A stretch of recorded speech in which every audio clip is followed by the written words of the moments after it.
Hey guys, we are live now for the Forces from Beyond seasonal tournament, and now we are in the playoffs. I'm Excelsior PH, and with me is Moonboy. Moonboy, how are you doing today, man? Yo, it has been an awesome season. It's really short for this season, but I'm just excited once again. We're into the season of playoff. Yes, and you know, I have a background right here. I'm gonna have a background reveal right now. It's blurred, but you will see. It's one of my favorite champions already from this expansion. And of course, you know, who's that? Who's that, Moonboy? Can you guess? Well, it's based. It's Athlin. Is it Athlin? Yes, yes, that's right. You know, with all those husks, it's really a fun fun champion to play with. But yeah, of course, of the top 32, we have seen some familiar names over at the roster, and of course, you have seen them. They have been posting over at Twitter their runs as well, over at Facebook, how well they're doing, and how some of them have actually not done a perfect run, but been surprised they were already at the top cut of a 32 players. Oh boy. Yep, I mean, they have went through a gauntlet of, 9 rounds of the pool stages yesterday. And today, 32 players emerge as the top cut of this whole region. And they'll be playing it off all the way. So we have seen some familiar names coming back. We have the Lubio. We have names like, Pokeberry and Tora. Like, there are so many familiar names coming in. And we're just excited to see, who will emerge victorious. Yeah, there's lots of familiar names from different areas as well. And of course, what I'm curious about is what they're going to be bringing to the table, right? So in this tournament, the playoffs, the qualifier meta is a kind of a different from the playoffs meta, right? So what they bring does not in the qualifier does not necessarily mean that they will bring it to the playoffs. But we have seen some of the players like, okay, I've been doing well with this. This is my comfort pick. This is my comfort zone right now, and I'm gonna be bringing it. But for you, Moonboy, what is your comfort deck to play with in your own ladder games, man? Well, personally, I like, really aggressive decks coming in, the MFTF, right? The Pirates aggro that don't really have Pirate anymore these days. But that deck is probably one of the strongest one coming in this matchup. And not forgetting, right, back, decks that will be coming back as well. Kindred Nasus, we have been seeing a lot of them being played yesterday. Trundle, Trinamill, Feel the Rush, is still a really strong deck as well. Poppy Tariq. Is really good mid-range deck, and not forgetting the return of Darkness as well. Oh yes, and then let's see if the Darkness will be here yet again. And now we are looking at Pokeberry. Pokeberry bringing in a new champion. So what is he carrying right now? Like aside from of course the Heimerdinger, Jace there, of course Caitlyn Trundle. Can you explain how he's going to be playing the new champion right now? Wow, Gwen Sejuani. This deck I've been playing it in the earlier on or even in the middle of the season. This deck is all about overwhelm, right? Get those stacks up onto your hallowed units, and just pump it onto your overwhelm units, and that's where you actually could just go for the push and just go for the win. Especially with Sejuani, it's going to be really painful later on in the mid to late game. Yeah, imagine like a bunch of additional attack and with the hallowed, and you put it on overwhelm units. That's going to be something that to watch out for in terms of the damage output. And I'm really curious as to how Pokeberry will be piloting this deck. And you can see that the Heimerdinger Jace is actually one of the familiar decks that we have seen over at the previous seasons. Kate Trundle has kind of a fallen off in the previous season. We have, but as you said, I was expecting more of the FTR Trundle Trinda, and I'm wondering where this can be placed. Right, maybe the traps will be able to remove any more one costs over at the board. I don't know. I don't know how this is going to work. So this is going to be something to look forward to with Pokeberry being one of the players that we have seen in a lot of the seasonal playoffs over the past seasons. Yep, definitely right. This is one of the players to be looking out for coming in all the way from Singapore. This guy has been playing the game ever since the very first season. So, he's all about the experience. He's all about knowing the ins and outs of every single deck. And as you said, the Trundle and Caitlyn, right? This is a concurrent timeline deck, right? Where, they get so much value when they trade those units, and just hopefully they get a upgraded version of that particular cost. Yeah, it's like you don't see that as usual, but yeah, maybe we can see something pop off with Pokeberry right there. But now, of course, he's gonna be facing against Crossbone. This is going to be something that I'm kind of familiar with. Going from the right to left, we're now seeing the MFTF, the one that you that said a while ago. I've been playing this as well. Very, very aggro and very, very fast as well. Kindred Nasus, and of course, the new champion, Kaisa and Akshan. Now, let's talk about Kaisa Akshan, man. How good is this deck for you? Well, Kaisa has got a big hit coming in the latest nerf, right? But, she's still really strong. If you could pull off her second skin onto a Valor or things like that. So as long as it goes off, it could be really, really strong. And stacked together with Akshan, you could level up Akshan as fast as well. Yes, and with those evolves, right? It's gonna be quite fast. I mean, imagine getting the second skin, and of course, putting it on targeting Valor as well. Is get 2 keywords coming in from the summon right there, and it's going to be something useful for this champion. But Kindred Nasus, I'm quite happy that it has come back, or rather, quite gotten a lot of traction over at the ladder. So seeing it right now over at the playoffs, it's actually really, really fun for me. Yep, you're exactly right. So, Kindred Nasus coming in, is a really good counter against decks like Kaisa, and not forgetting with the buff coming in from the Neverglade Collector, right? That is also an option for them to actually play it in. And things like Hate Spite, those new cards coming in could actually help this deck to scale a lot further. So, looking at this lineup right now, I believe, Pokeberry might be going in for the ban on the Kaisa or likely the Kaisa, and maybe Crossbone don't really want to deal with the Heimer Jace. Wow, I'm tossing up right here, right? I don't know what actually to ban right here. So let's see, of course, what Crossbone and Pokeberry will be banning. But I do kind of feel that there will be a Kaisa ban right here, or looking at the speed of the decks right now. Kaisa Akshan is kind of or Kindred Nasus could be easily banned right here. And of course, on the side of Pokeberry, again, in terms of power level, I'm thinking Sejuani Gwen would actually be a good target right here.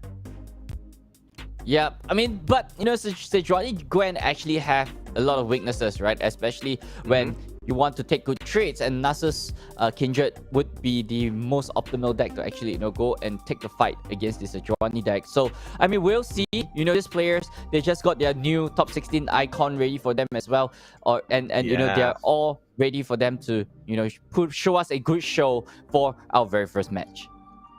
Yes, and for the very first match, of course, this is going to be such a treat for you guys with Crossbone and Pokeberry. And let's not forget, there are other players right now on from the top 32, and they'll be also playing concurrently as well. So if we finish this game early, if we get a quick 2-0 from either of these players, we'll be switching over to another game right after that. But of course, again, if you're just watching for the Forces from Beyond, the seasonal playoffs, and this is the first match we'll be casting, and 32 players is just fighting for the bulk of the prize as well, and an invite for Masters. So this is going to be something that we are looking forward to each season, right, Moonboy?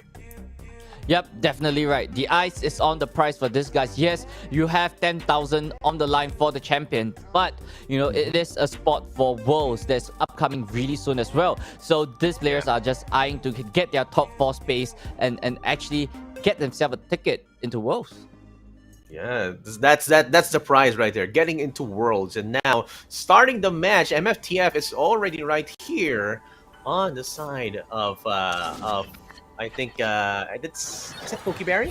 Yeah, and on the bottom it's going to be Gwen Sejuani, and this is going to be quite a match. Boisterous Host being put down already early on. Yeah, Pokeberry's the Gwen Sejuani on top. It's going to be Crossbone with the MFTF.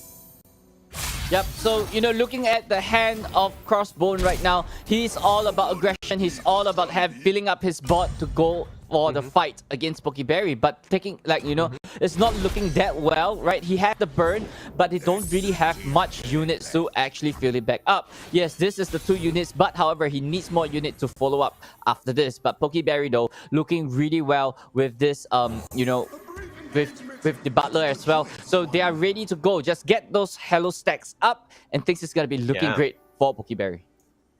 Yes, and he just gets those boisterous hosts right there, and that's actually going to build up the hollows as well. And look at the side of Crossbone, it's getting quite curvy as well. He can actually try to block some of this in a very favorable trade. And now the Grenadier is already summoned, now putting in the Jagged Butcher on to the 3-2 to just block any overwhelmed damage as well.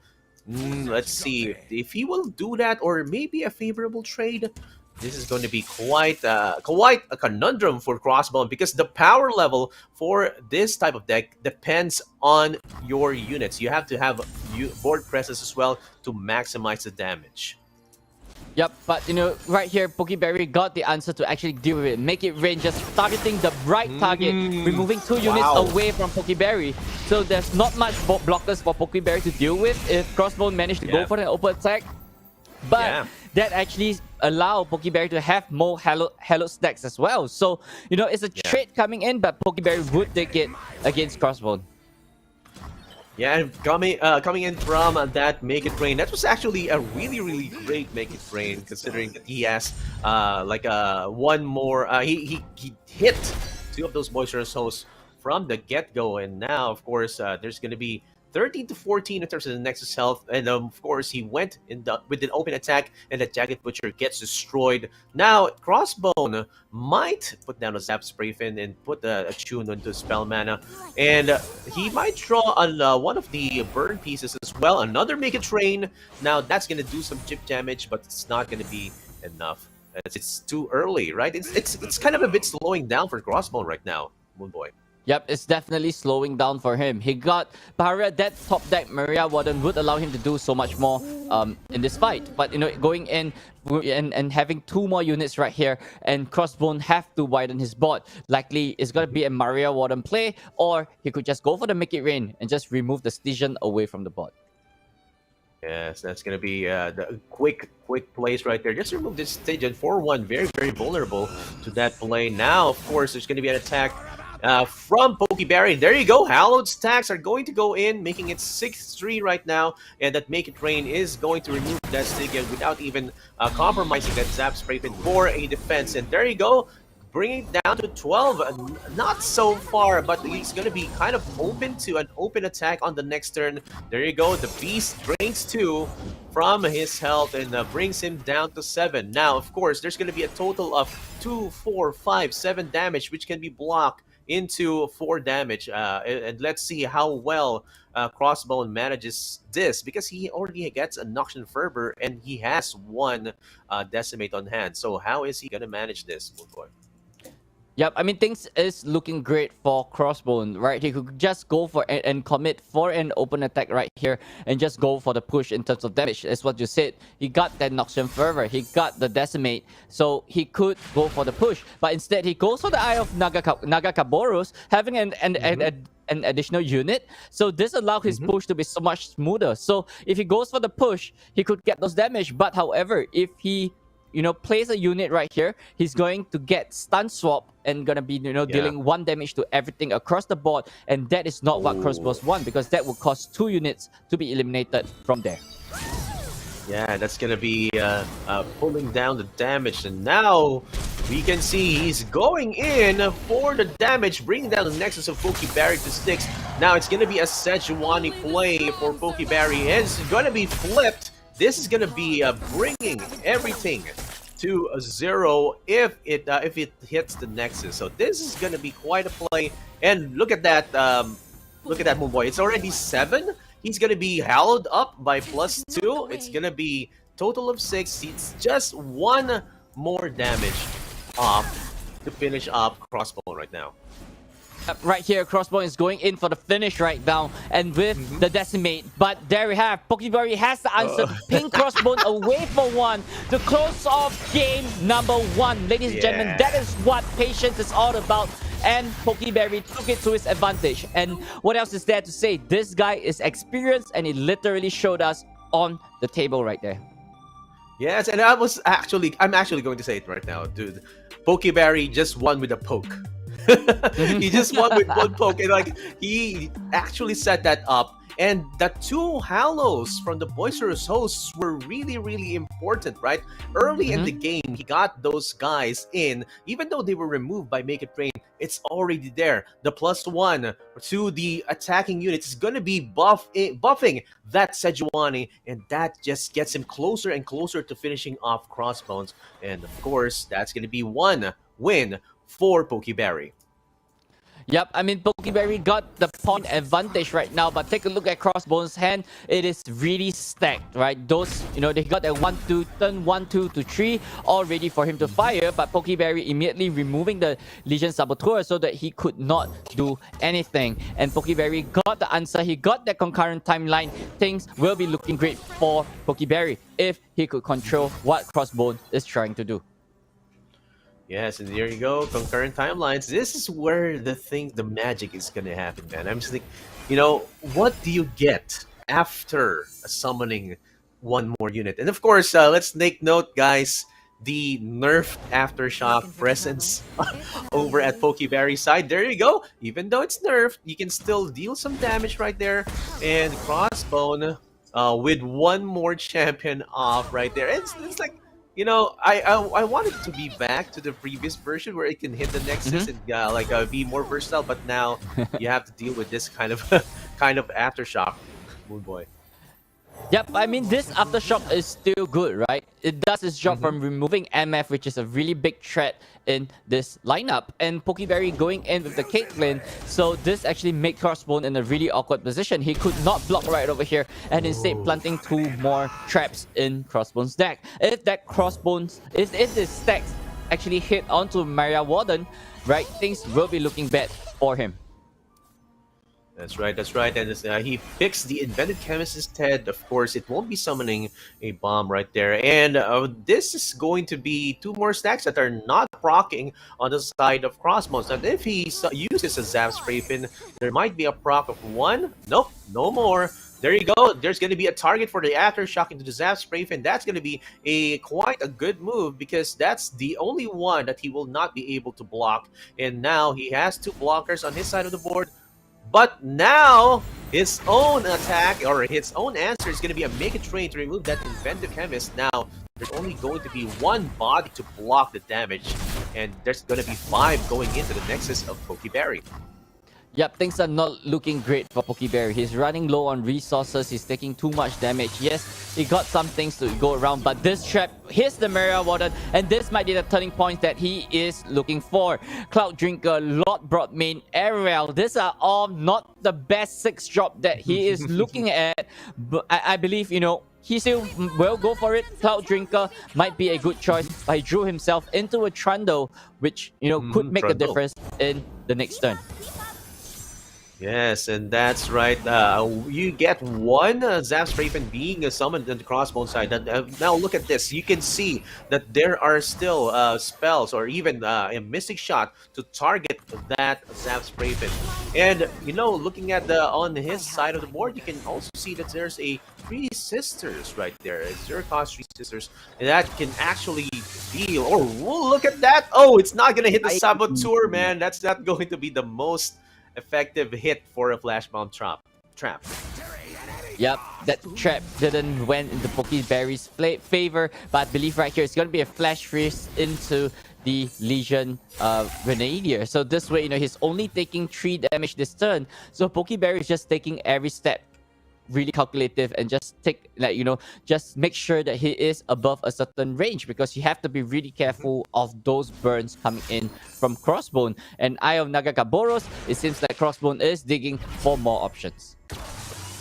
Yes, he is indeed digging and digging and digging, and that, as he digs, there's going to be a trap that he digs into, taking out the Saboteur, and of course, Trundle is going to be summoned on the side of Pokeberry, and this is looking quite swingy in a way, but there are 2 Noxian Fervors plus a proc from a Legion Grenadier to make him nearer and nearer to lethal. Look at that. He already has a possibility of 6 damage plus 1, 7. He is 1 off lethal right now. Yep. So, but Pokeberry could still turn this thing around. And a Loom Travel right there will be able for him to remove one of the cut away from Crossbone. So, and a Tania Crown Guard looks really good for him this time. Look at that. Tiana Crown Guard might be the one to put down here. And he goes in. Trundle gets a flip. And look at that nice animation. Wow, look at that. Trundle, and he gets a flip. World Breaker Trundle, man. And Overwhelm plus no Behold right now. So that's going to be the base damage he's going to be dealing with. And he summons a Loose Travelers. Oh, discards 1 Noxian Fervor. That's 1 less damage for Crossbone. Moonboy. Wow, I mean, without that Noxian Fervor, things is going to be looking bad for Crossbone to close off the game. The only way for him to close off Pokeberry now is definitely via Burn. And, the Eat That Stairs is coming in the next turn as well. So he got to be really careful what is incoming from Pokeberry. And this, Pack Mentality is going to be looking good as well, but Hex Stack Transformation would allow him to remove that Grenadier away from play. Yeah, and look at that. Only 3 units will be able to block Pokeberry right now. But look at that damage. That's a total of 28 power coming in hot right now. And and also already a Behold with that stairs. And look at that, 16. And he has to sacrifice his own champion. MF right there, 3-3. And he has to go in and make sure that that damage or that he's not going to be taken out within this turn. So now, as you said, man, he is running out of options, running out of choices, or running out of Burn with 1 minus Noxian Fervor. Now he's going to be in actually the next turn.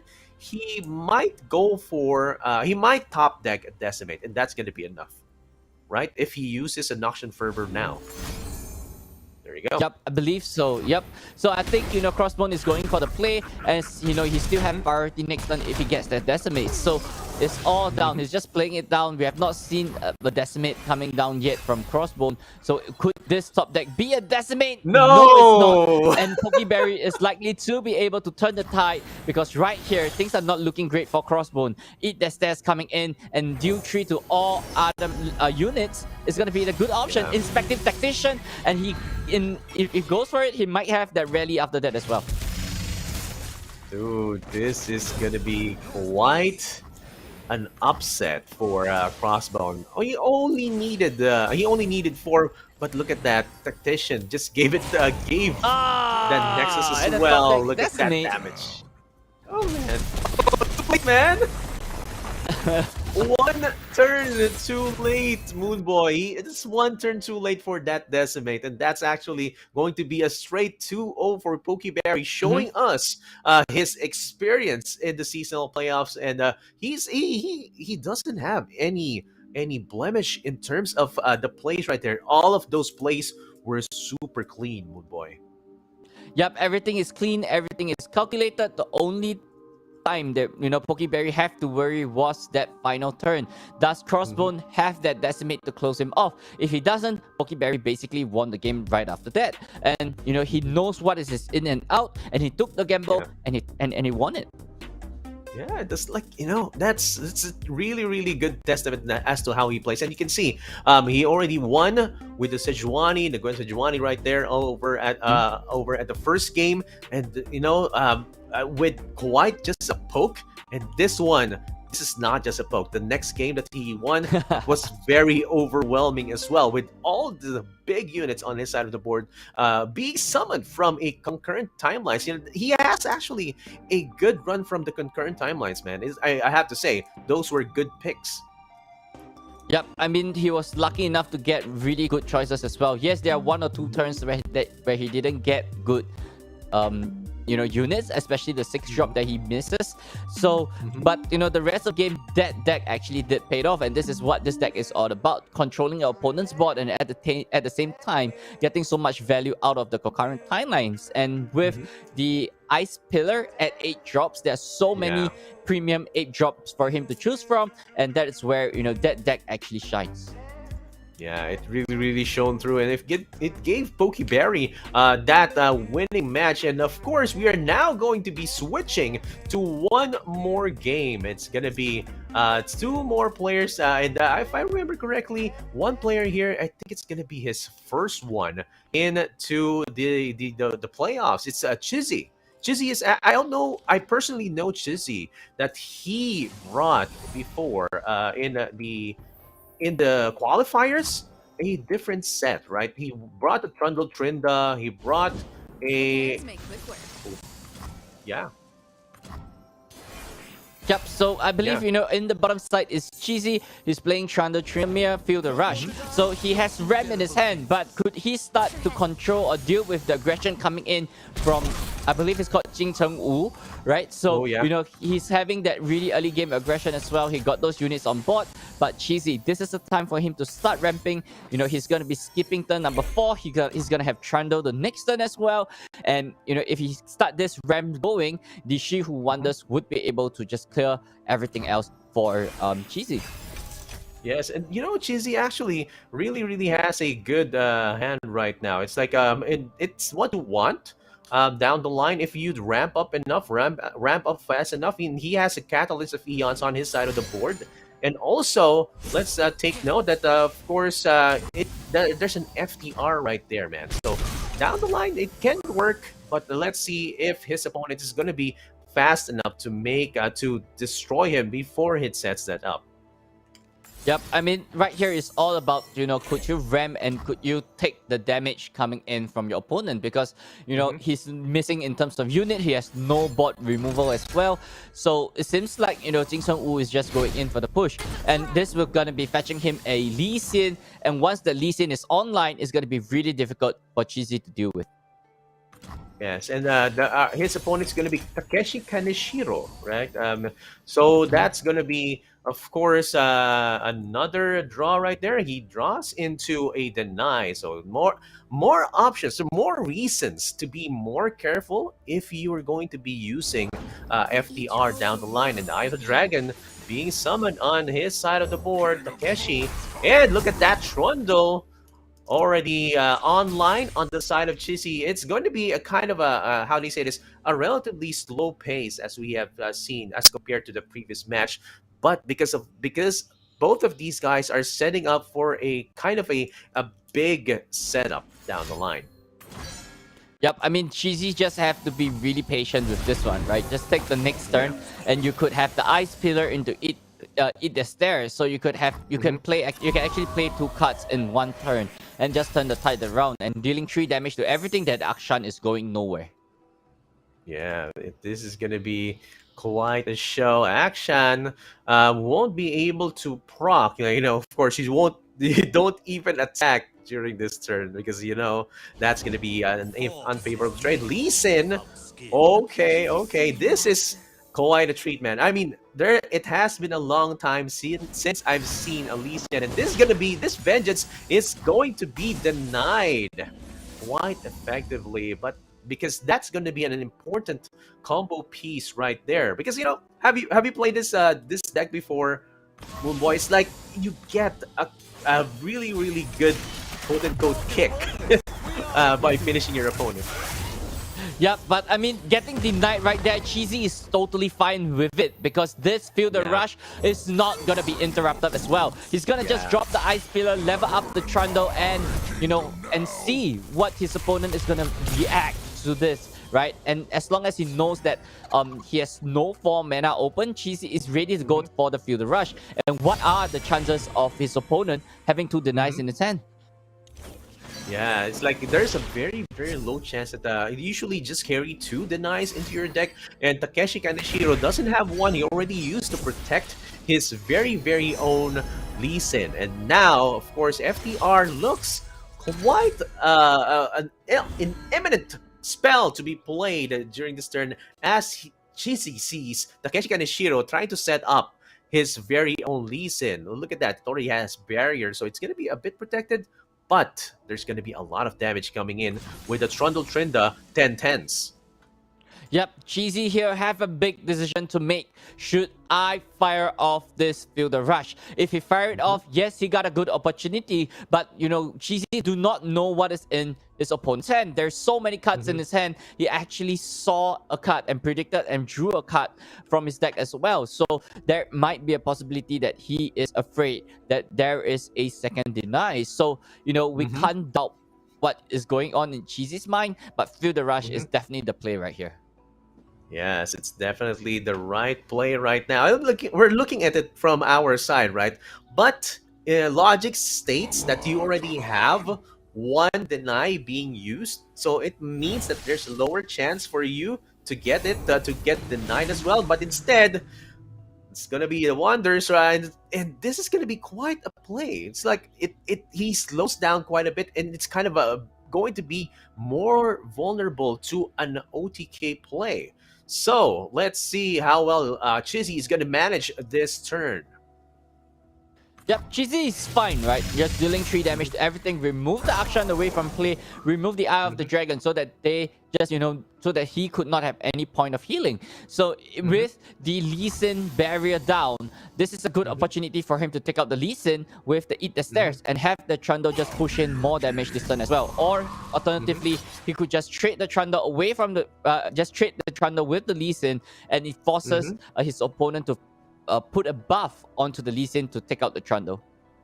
Yeah, it's going to be forced for a Twin Discipline right there just to protect himself from any damage, or he might use a concussive palm right there to protect his own Lee Sin. So this is going to be quite a decision. There you go. And also, he's going to be flipping that Lee Sin. Look at that. Already flipped. Now, on the next turn, he only needs Overwhelm to be present, right, to make it to make more damage. So let's see how well Takeshi Kaneshiro is going to be setting up during the next turn as he gets the attack token.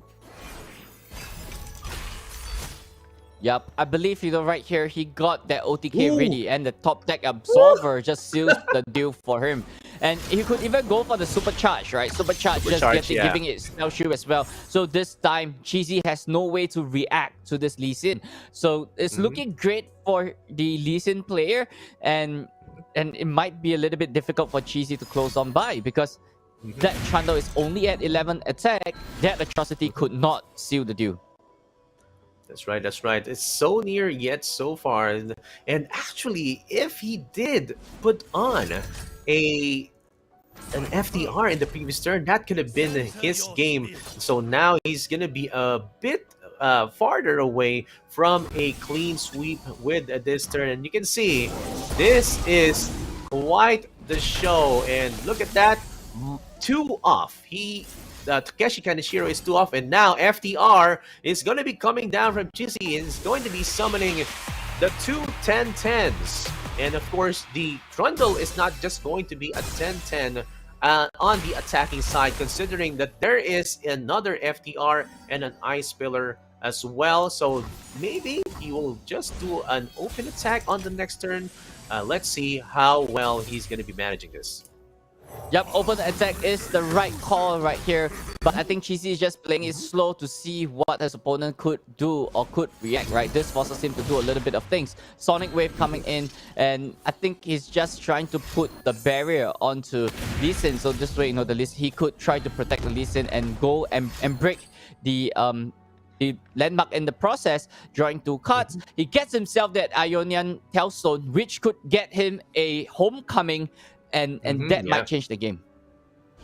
Yeah, that's going to be quite a show. And look at that, Takeshi Kaneshiro even summons an action on his side. Now it's going to be so much damage, and that's the right order right there, guys. Just to make sure. And look at that.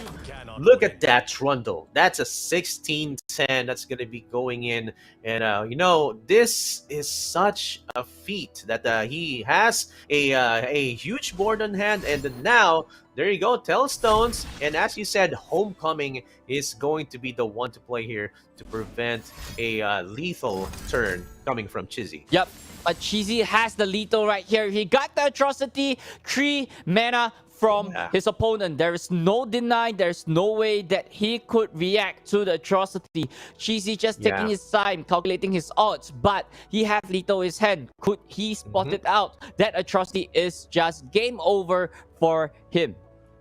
Yeah, Atrocity. And what he failed to get lethal in the previous turn, he now gets it during this turn with that buffed up Trundle right there. 16 damage straight to the Nexus, and that's going to be it.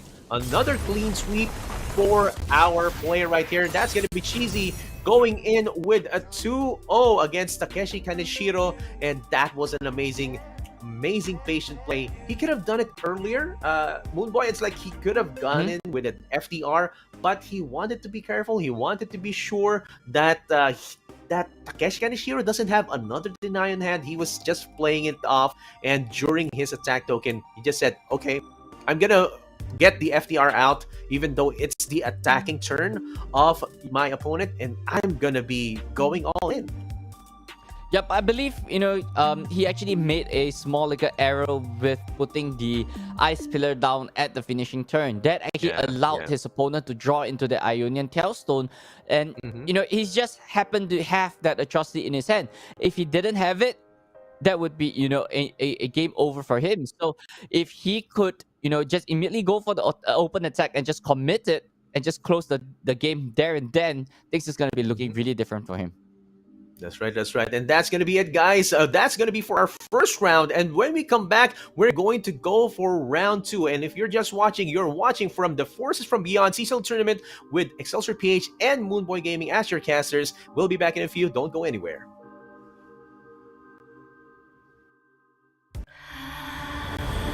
I'm always ready to play.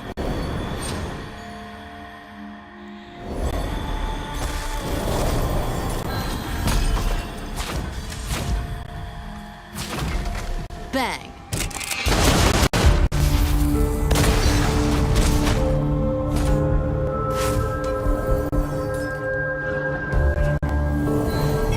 Playtime.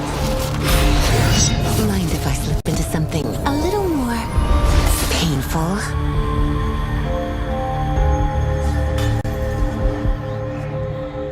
Don't worry, it's not my first time. It's always over so soon.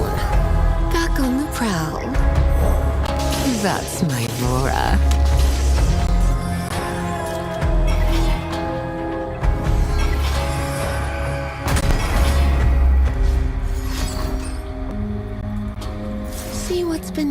while I see what's inside. Ever been flayed?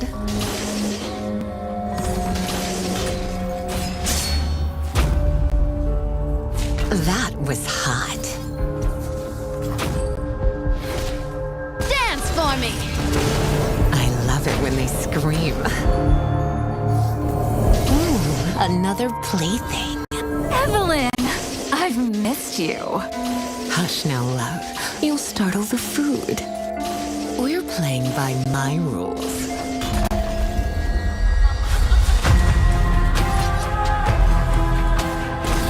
They always come crawling back.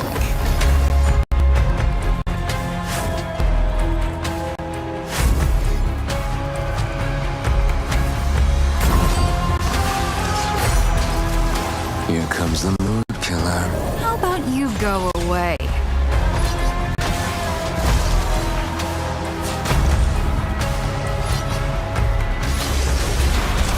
Let's do this again sometime.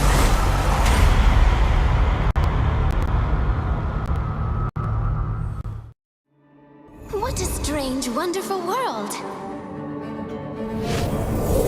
I shall need my tools.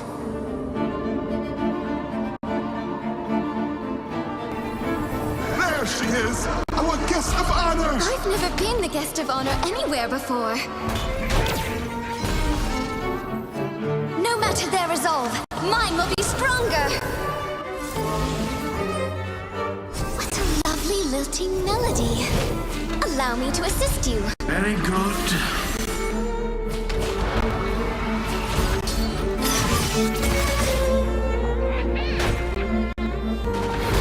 Ever hear about the bad man who tried to catch the doll? He missed. I do this for her. For us. You are far too selfish for love, Diego. Dear lady, would you honor me with a dance? Oh, yes. Nobody's ever asked me before. This is a chance for me to leave my mark. One stitch at a time, we'll make something totally new.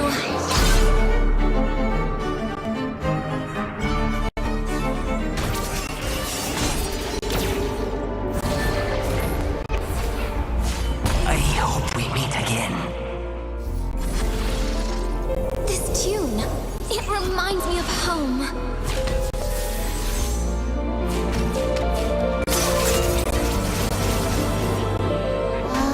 It's playtime. Go ahead. Scare me. Nothing to fear. Refreshment. I see the entertainment has arrived. Oh, after you. Both of you. Just a stitch in time.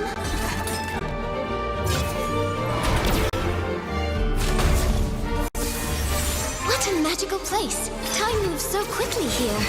Did you see that? I did that. Me. Every moment of this has been a joy.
Ladies and gentlemen, boys and girls, welcome back to the Forces from Beyond Seasonal Tournament APAC region.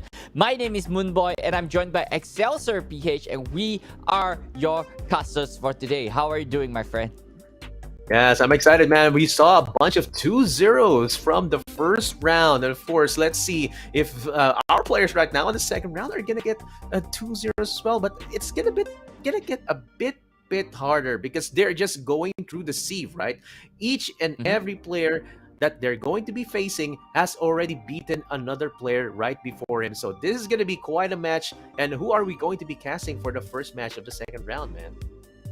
Yep, so we're moving straight right to the best of 16. 16 players are left, but we are watching Toxic Shelter going up against Raikei next. So, I mean, these two players, these two names are kind of still new to me. Do you know a little bit something about Dan, the Excelsior? No, I do agree. It's a bit new for me. I haven't seen them during the previous seasonals. Toxic Shelter from Vietnam and Raikei from Japan. These are new players, and that's actually good. It's kind of refreshing seeing new talent right here at the playoffs. That means they've been grinding, and when they grinded, they got here. That means they have already beaten some of the best in the region as well, just to get to this position. And this is actually quite a testament to how LOR has developed, right? He can get some more new talent, and it's just not just cycling the usual suspects that we have here. We have new professionals going into the playoffs.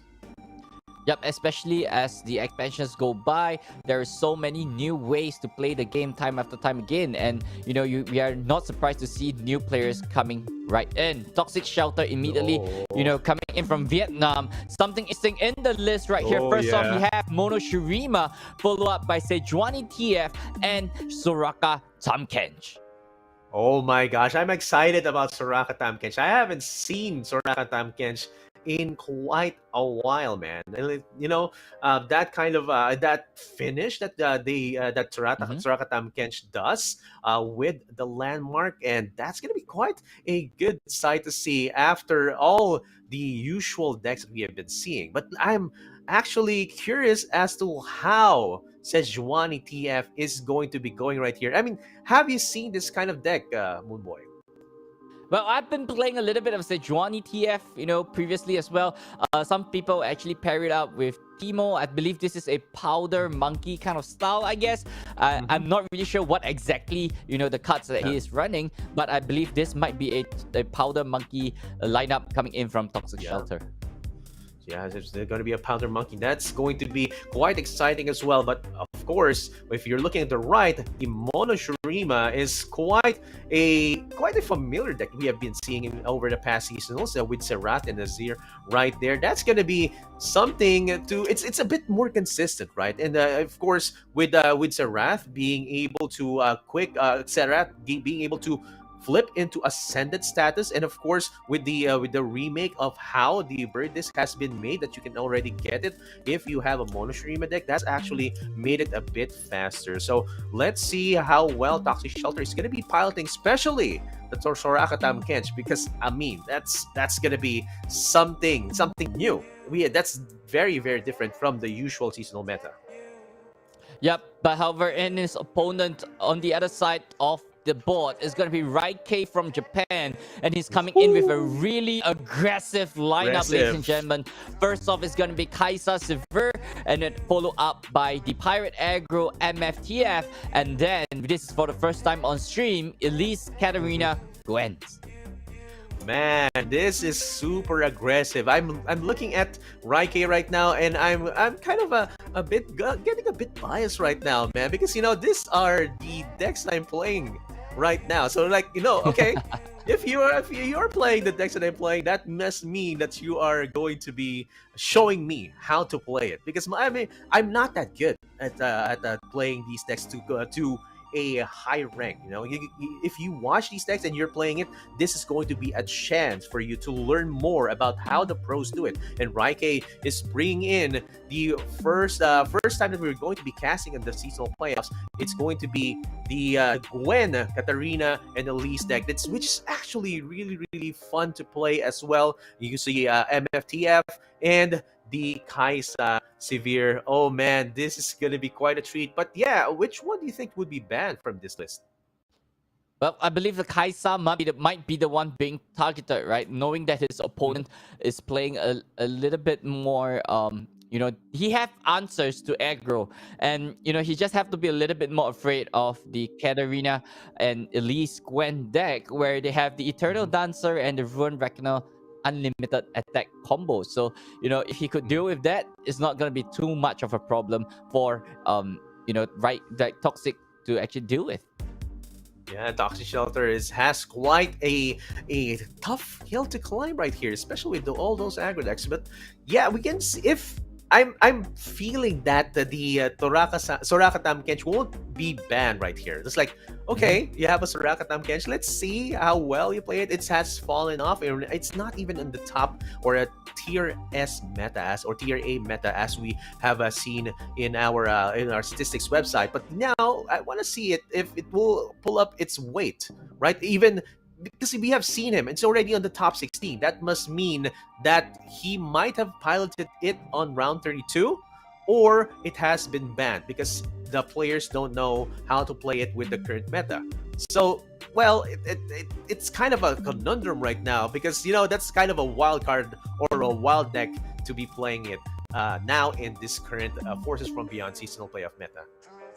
Yep, you're definitely right. That is a really good off-meta call coming in. And it seems like he's really countering the aggro lineup, right? Because Soraka Tam Kench does so well against aggressive decks as well. He could eat up, a Kaisa if he needs to, or and things like that. So and there's so much healing potential when it comes to the bot as well. There's so much sustainability for his units, so he could deal with the aggro matchup really well. So if the Soraka Tam Kench is actually allowed to run free, like that is the deck for his opponent to look out for.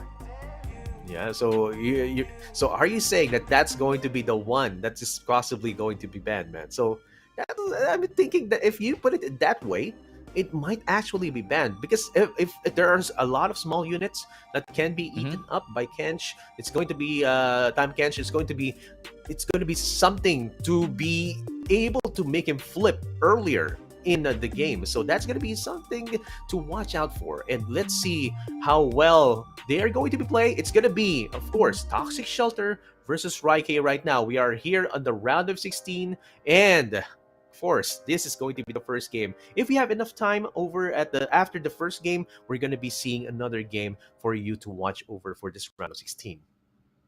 Yep. So we got lots of game lineup for you guys. It's not just the featured game. If like that's what Excelsior said. If they end early, we got more games lined up for you guys. So it's gonna be a really interesting evening. Do not go anywhere because this is the first seasonal tournament being streamed right here, and it's this only the first region, which is APAC. Yeah, so again, guys, cue into this match because, of course, for those aggro players, this is going to be quite a treat for you. You're going to be seeing Kat, Gwen, and Elise going in, Katarina going in, of course, in this match. And if you are looking for some pointers, this is going to be the chance for you to see how well our professional players are going to be playing it. Now, in the ladder, it's going to be a bit different because there's going to be a lot of different decks that you're going to be playing against. So it's going to be all decks. It's not going to be limited to the 3, but in this tournament meta, they're going to be playing at their best. So this is going to be the optimal place for you. So if you don't know the mulligans that you're going to be getting from that deck, then you can learn from this player. And Raike is going to be showing us how to do it. Of course, let's not take out the fact that Toxic Shelter is right here. So let's see how well he's going to be playing the... I'm curious about the one that he brought. It's the TF/Sejuani. It's something that's going to be something to look forward from my side. Because, I mean, I haven't been seeing that deck in my ladder matchups. Yep, I've not seen that deck recently as well. But, there is a spike when it comes to the Powder Monkey deck, in earlier in the season. So there's a chance that, this is a little bit of his own tweak that he's coming in. So, he's coming in with 3 really interesting off-meta decks as well. So we're just going to wait and see what could he show us or show to the world what, he's all about as a player. Now, I have a question for you, boy. Which of the keywords that were recently introduced in the Forces from Beyond expansion were you most excited about? I'm looking at Evolve, I'm looking at Hallowed, the whole meta of Husks. What do you think about that? I think, Evolve is one of my favorite one in the early on of the season. But that aside, ladies and gentlemen, off we go to the very first game of top 16 right over here, and it's gonna be Pirate Aggro going up against Sejuani TF. So he have a lot of plunder and enablers in his hand right now, and it's looking great for him to manage the tempo against his opponent. Yeah, I really like the presence of Tusk Speaker right now. But of course, if you have a Tusk Speaker and looking at the other side of the MF aggro, MFTF aggro from Raike's side, that's going to be proccing a bigger Jagged Butcher. But now I've spoke too soon. Jagged Butcher is not going to be put down on his side of the board. Now Toxic Shelter gets the attack token. Let's see if I think he's going to be proccing with a warning shot plus the Black Market Merchant. Yep, it's gonna be Black Market Merchant into the Powder Monkey as well. Those are good options for him. He got, he could still ping him for one this turn and still have another monkey as a defender the next turn also. So, this is a good tempo cut coming in from Toxic Shelter. And if he could control the tempo against Raike, he would have the upper hand. But the big question would be, how would he do with the Misfortune? Yeah, this is going to be quite a conundrum for Toxic Shelter right now. Of course, with the Misfortune being put down, that's going to be favorable if he uses both the attack. And now he uses the Warning Shot to get with the Black Market Merchant. Let's see what he gets. He gets a pet. Of course, that's going to be something to put down during this turn. And now he's going to be blocking favorably, of course, with the Powder Monkey and the Jagged Butcher right there. Oh, wow. Oh, instead, he uses the Black Market Merchant as a fodder for the attack of Raike. Yep, the Black Market Merchant right now is not going to be doing too much value for him anytime soon. He has the Swindle in his hand, so he could, scout his opponent's hand a little bit and see what is in his hand. So there we have the Swindle is immediately going in. He saw a Decimate and a Legion Saboteur. So he got to be really careful right now with this open information. His opponent have the Decimate in hand, so he have to be really defensive and not fall below 4 health. Yes, he knows. This is kind of a good info, especially if you're in Toxic Shelter side. As you said, he must not get below 4 health because of the Decimate on hand. Legion Saboteur is nice to know because you can actually have some options to remove it down the line. But of course, this is going to be one Legion Saboteur on his hand. That's going to be a copy.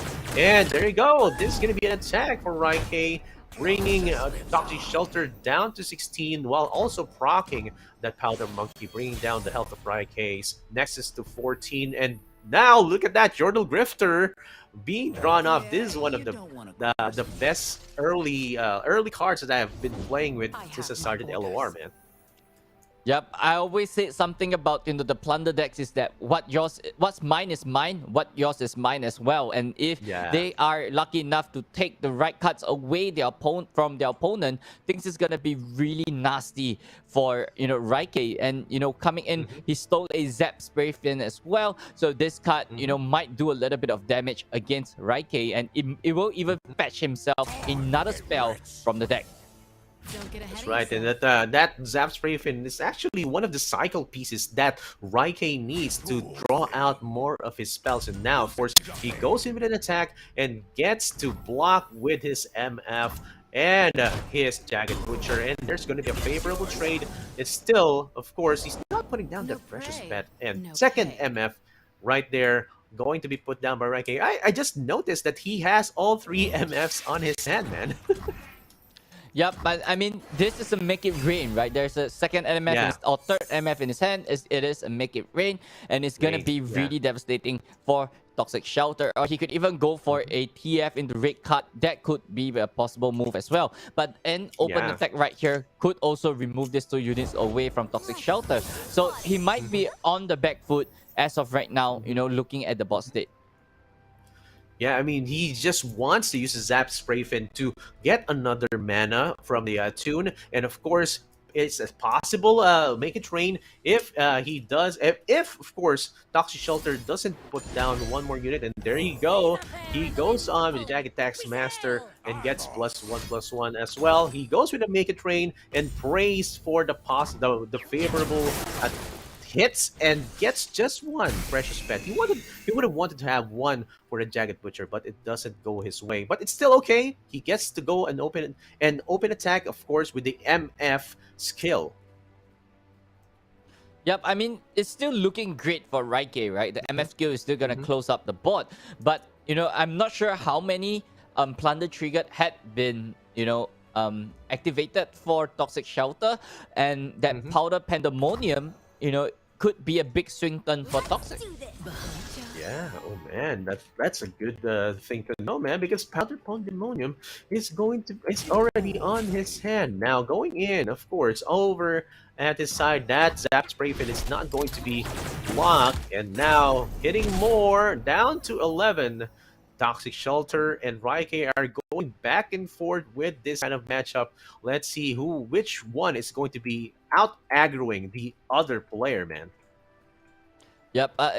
At this point in time, Raikei just looks really good, right? He has 7 point of burn in his hand as well. All he needs to do is just control the bot. He got the TF to actually remove whatever that is 1 health that's coming as well. And, take a look at his hand. It's not too promising. And the TF would be able to just remove as much unit away from Toxic Shelter as much as possible. And, coming in with the Powder Pandemonium opening, right? That is a juicy red card coming in from Raikei. Oh, it's 5. Oh, I mean, it might even be 6, but he already summons 5. Of course, this is going to be such a big swing turn. And, if you are on Raikei's side, you have to make sure to get your value trades in. I mean, if you're and also put down a TF, of course, just with the red card and just destroy everything. That's going to be, but still, there's going to be 1, 2, 3, 4, 5 damage going in to your Nexus, and you're still in danger, man. Yep, that's not a problem for for Raikei, right? Health is a resource and he's putting it to use. And even though he stole this cut, there's no play coming in from Toxic Shelter. And Raikei could have a really good open swing and then just, return the favor with 7 point of burn. So it seems like right here, Raikei already got the game sealed in his back for him. Yeah, he has a good opening attack right here, and he also has like a total of 7 burn, as you said, with the Decimate and the Noxian Fervor on his hand as well, and that's not gonna be a problem. This is Raikei all throughout, and even though there's a lot of plunders that went in from Toxic Shelter side, it just fell short in terms of the number of units that has been done, and of course, let's not forget the how do you say this? The MVP of the whole play right there. That was that was TF, man. Twisted Fate with a red card just clears out the board, man. Yep, those red cards literally did the job for Raikei, and he even drew a second TF to actually seal the deal as well. But this Decimate goes right in, and game 1 will be moving straight right to Raikei with the Pirate Aggro. Yeah, amazing play from Raikei against Toxic Shelter. I saw some glimmer of hope with Toxic Shelter, especially with the Powder Pandemonium. But looking at the hand of Raikei, that was actually such a good play. And he had most of the champions on his hand. Like, you had MF right there, you had TF right there when it counted. Like, you can actually brush off what happened with the Make It Rain. With the red card of the TF. That was such a perfect play right there, giving Raikei the win, the 1-0 against Toxic Shelter, man. Yep, Raikei literally have everything in his hand, but we can't discount the fact that Toxic Shelter actually did his best to play that one. But it's just unfortunate for him, as he will try again in game number 2. Now, this is going to be quite a show, because look at those voids. Voidling is actually one of the cards that I really like cycling. Like, you are just waiting for the Voidling to change a keyword and for that to be, how do you say this? Favorable for you. And the best one that I would like to put down is like Spell Shield. I mean, that's what one of the cards that I want to have with that Voidling. And there you go, Jagged Butcher being put down, and that's going to be open for a possible Jagged Taskmaster proc. Yep, I mean Raikei didn't drop down the 1-drop in turn 1, probably because the keyword is not the right one for him. So coming into turn number 3, he could still go for the Patricide Broadwing and then drop that 1-drop and just do his thing, right? And he could still do a lot of damage coming in and control Toxic Shelter's board. But there's the big question: could Raikei actually push through? Yeah, I mean, this is going to be such a good turn. Of course, getting in those tentacles now. Of course, then you're going to hit for 2, and of course deal 2 to the Nexus, and that's going to be one of my favorite cards from this set. This is actually getting more burn options for your deck, and of course, look at that. This is still favorable because you're going to be spawning I think a 2/2 or a 3/3. I think it's a 2/2. Yep, and 3 Force of Negation in Raikei's hand. I don't know what to say. Yeah. Is it a blessing or is it a bad thing, right? But this actually, Toxic Shelter with this spell, he could remove one of the Broadwing due to damage as well, and at the same time spawn 2. So it's looking good, but doing it so early literally shows that there's nothing else for him to do this turn. Yeah, this is looking quite kind of option with the Rite of Negation. He has 3, so he said, okay, I can actually use 1 to prevent more damage coming in to my Nexus and just get. Oh, look at that! He went with the Fearsome. He has to put that down, man. So now he goes with a block with the Petricide Broadwing, and of course, this is going to be still favorable for him on the next turn. I think still I'm not going to be putting down the other Void here, and but yeah, maybe. Oh, Void Blasters is going to be put down. Okay, extra attack. That's going to be coming in. Yep, I mean, that is a good unit, right? You could still add Overwhelm into the Evolve stacks as well. It also forces Toxic Shelter to go for a removal. So it's still looking okay right here for both players. But Raikei not drawing the Kaisa by turn 5 really put him on the back foot right here, as really have to play catch up. Or, he have to defend himself until turn number 8, until the Abomination actually comes into play. Yeah, that's going to be such a good setup right there. Jagged Taskmaster being also proc right there. That was actually really good. I stand corrected. I was thinking that Riptide Sermon was actually dealing 2. It actually deals 4 and spawns 3. So that's quite a good value with that card. And that I've been using it like just as a burn option, like adding more to it, just removing one more unit, but actually it spawns 3/3. So now going in with the next play, you can see a spell shield over Void right there, and of course, look at that. There's still another Powder Pandemonium. How many procs? I think he already had 3 procs right now, so it's gonna be possibly 3. Yep, there's a chance for him to fill back his board, but Raikei though 4 mana open and 2 Force of Negation in his hand. So there's still an opportunity for him to go and deny this one. But, Toxic Shelter is okay with that because he could still maintain his aggression moving forward for next turn, right? Right on Negation, removing the Voidling, and he's actually slowing down himself in terms of tempo against Toxic Shelter. Yeah, he just wants to sacrifice that Voidling. And this is going to be the 5-3 spawn is going to go to the 3-1. And that's going to be 3 going into the Nexus of Raikei. Now, Raikei really wants to ramp up into that Void Abomination. Down the line, it's going to be helpful for him. But drawing into another Powder Pandemonium. And, of course, what we're seeing right now is a possible 3rd Rite of Negation on the side of Raikei if and when that happens. Yep, Raikei, all he has to do is just stall to turn 9, right? Or turn 8. He needs the Abomination to do something, and that is the play that he is looking for. And, with this Duran Protector, this Broadwing is going to be looking good for Raikei. And this gold card is not even going to be hitting the Broadwing yet. Blue as the Serpentine.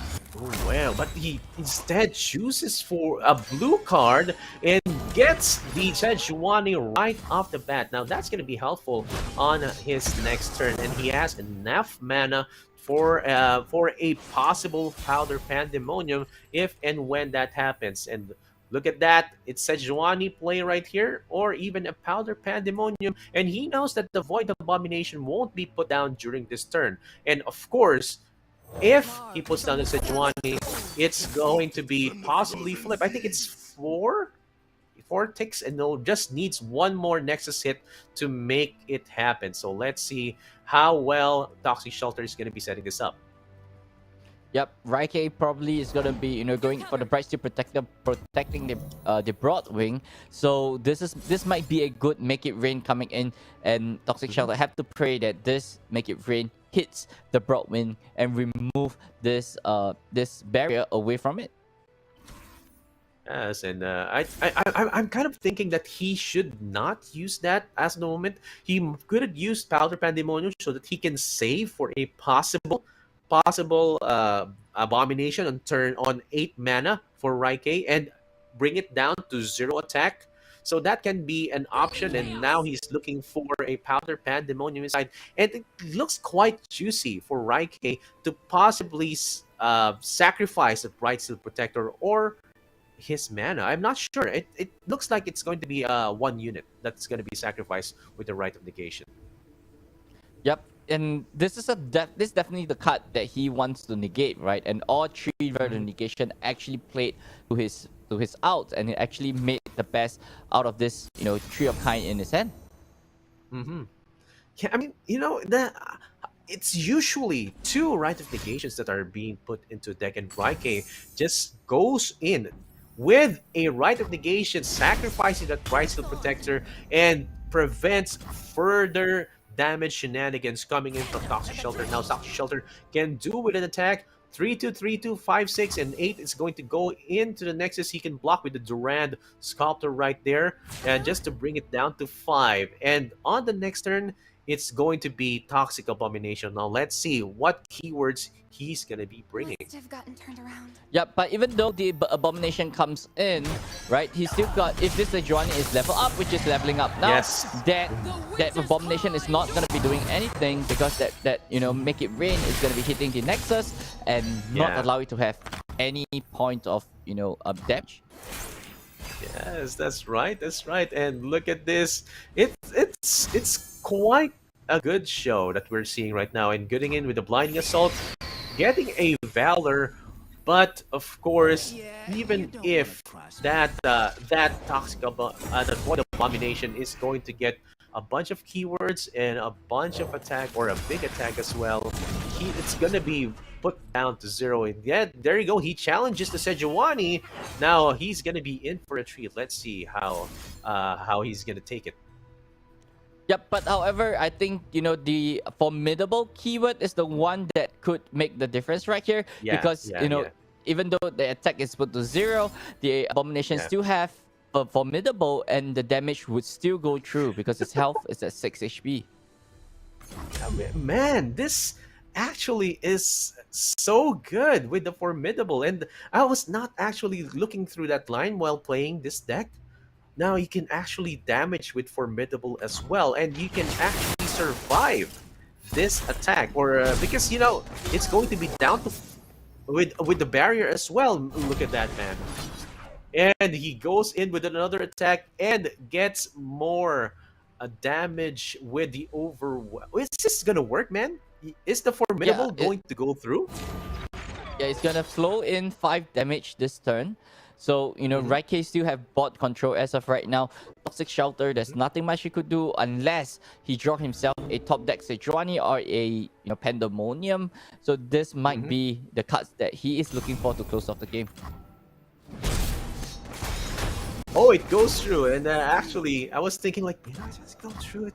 Usually, it's like, I was thinking that the attack only goes through, but now, of course, there you go. And summoned, or rather, on the side of Raikei, there is a severe.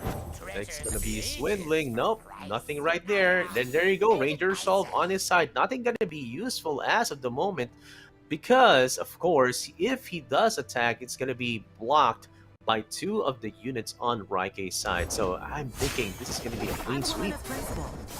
Yep, this is over for Toxic Shelter. There's nothing much that he could do. Severe has been leveled up as well, but there is no overwhelm on her yet. So he only could rely on the Abomination to, remove 1 by 1.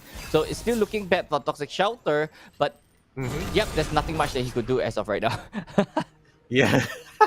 There's nothing right now, man. He just has to do an open attack and just clear out Toxic Shelter right now. And of course, if he does use or if he does summon the Ruin Runner right there, there's gonna be another keyword for Abomination. Yeah, like it's gonna be good, man. It's like even with this with the Scout right now, he's gonna have an extra damage, and this is going to be it. It's one unit's gonna be stunned, but it's gonna be negated as well. So, man, this is quite a good turn for Raikei. Oh wow! There's nothing that Toxic Shelter could do. Yep, blue card. He's actually looking for a Pandemonium, right? That's the only card that could allow him to close off the game, or any point of burn.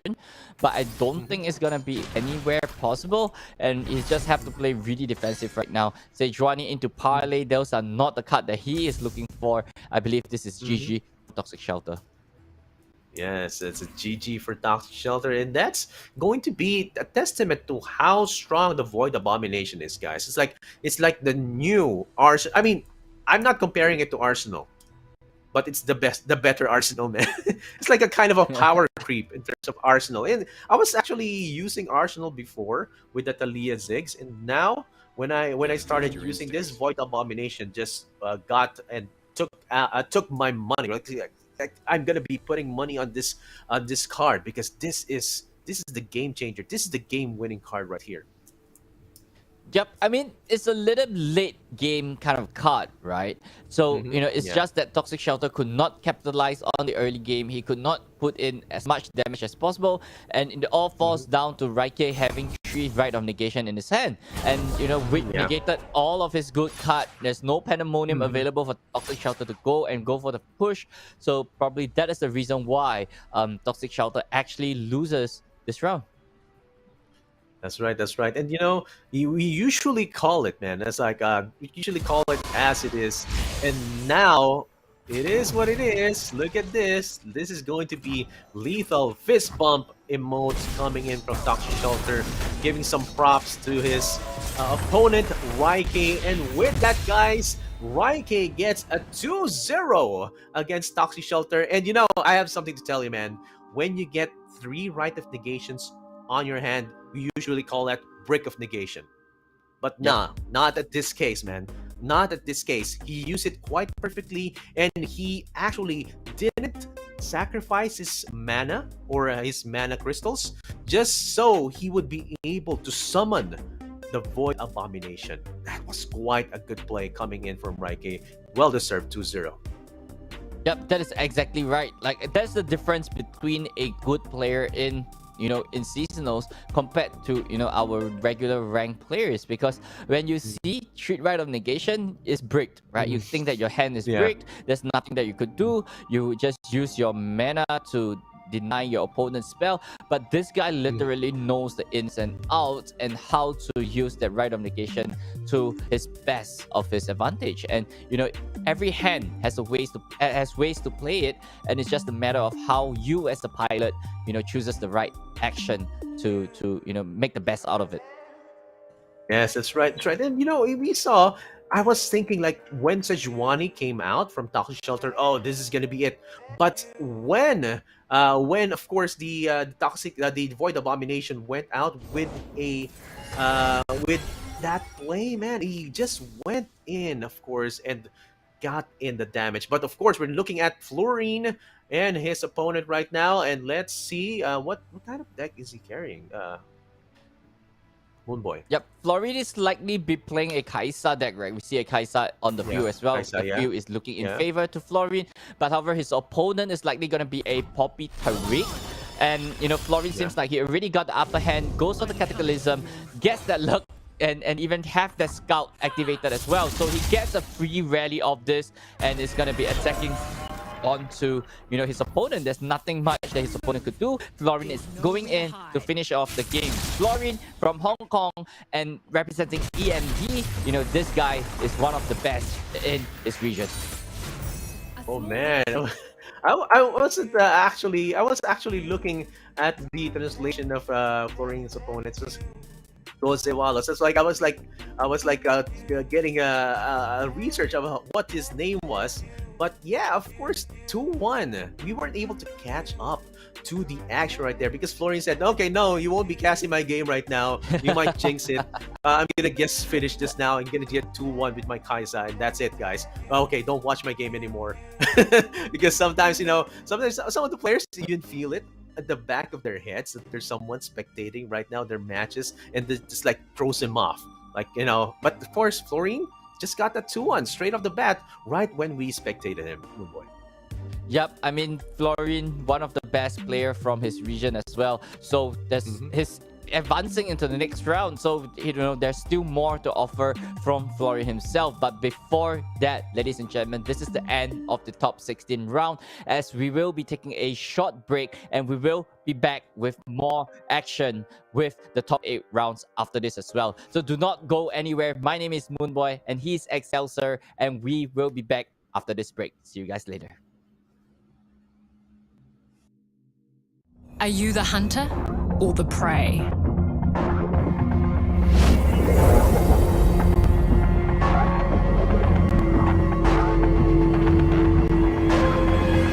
Here is where we make our stand. I know what they are. I know how to destroy them.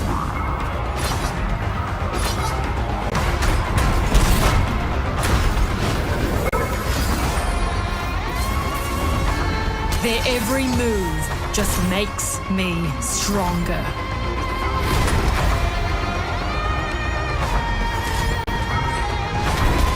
End of the freaking world, huh? Let's go! Novel way to fight, I'll give you that.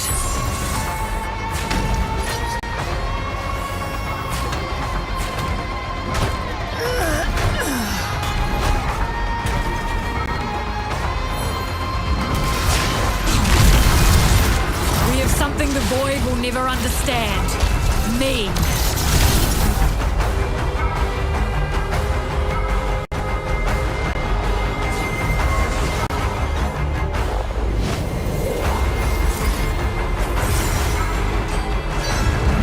I'll show you how to fight. Gotta hit them hard. Come on!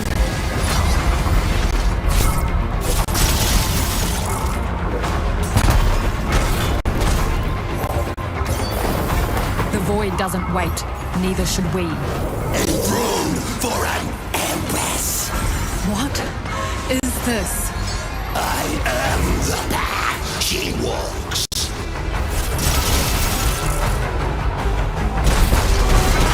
So long, Void. See you next time.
And we are back for the Forces from Beyond seasonal tournament for the APAC region. I'm Excelsior PH, and with me is Moonboy Gaming, and we are coming back with the quarterfinals, Moonboy.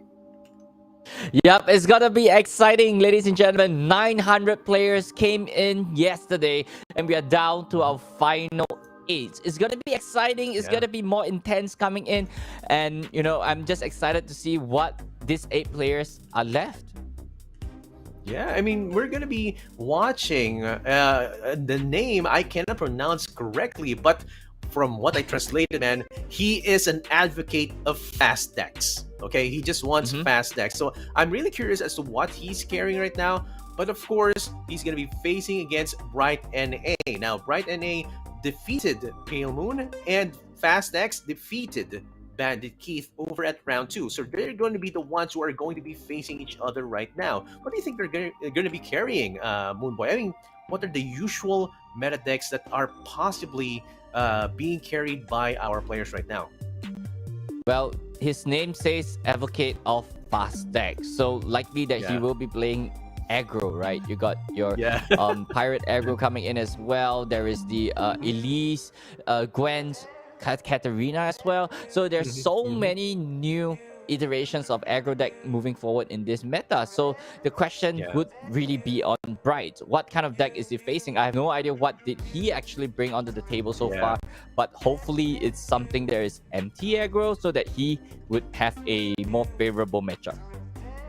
So let's see if that's correct. And there you go, Fast X.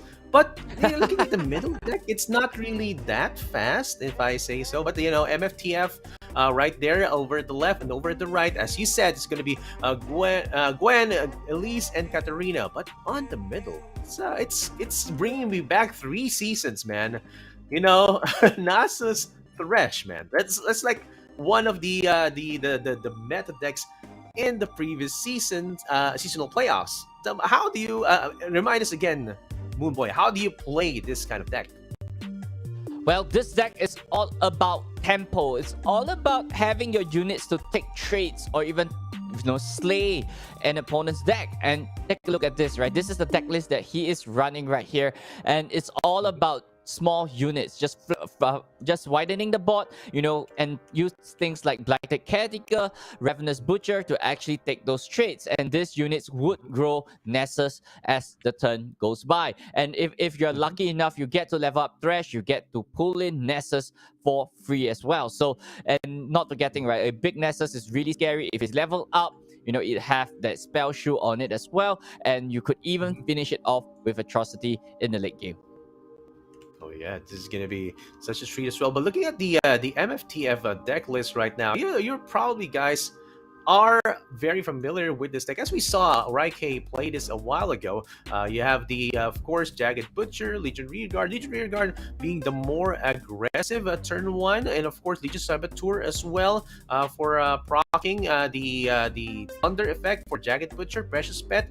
With the Fearsome, Legion Grenadier, additional burn with the 1 damage Morai Warden, giving you additional 1 cost Zap Sprayfin to bring out any spell that you might need down the line, and of course Noxian Fervor and Decimate for the immediate burn damage. What's good about here is for draw, it's going to be the Eye of the Gakhalboros and Riptide Sermon, dealing additional burn damage to the Nexus while summoning and dealing 4 damage to a unit. So this is actually quite a good deck.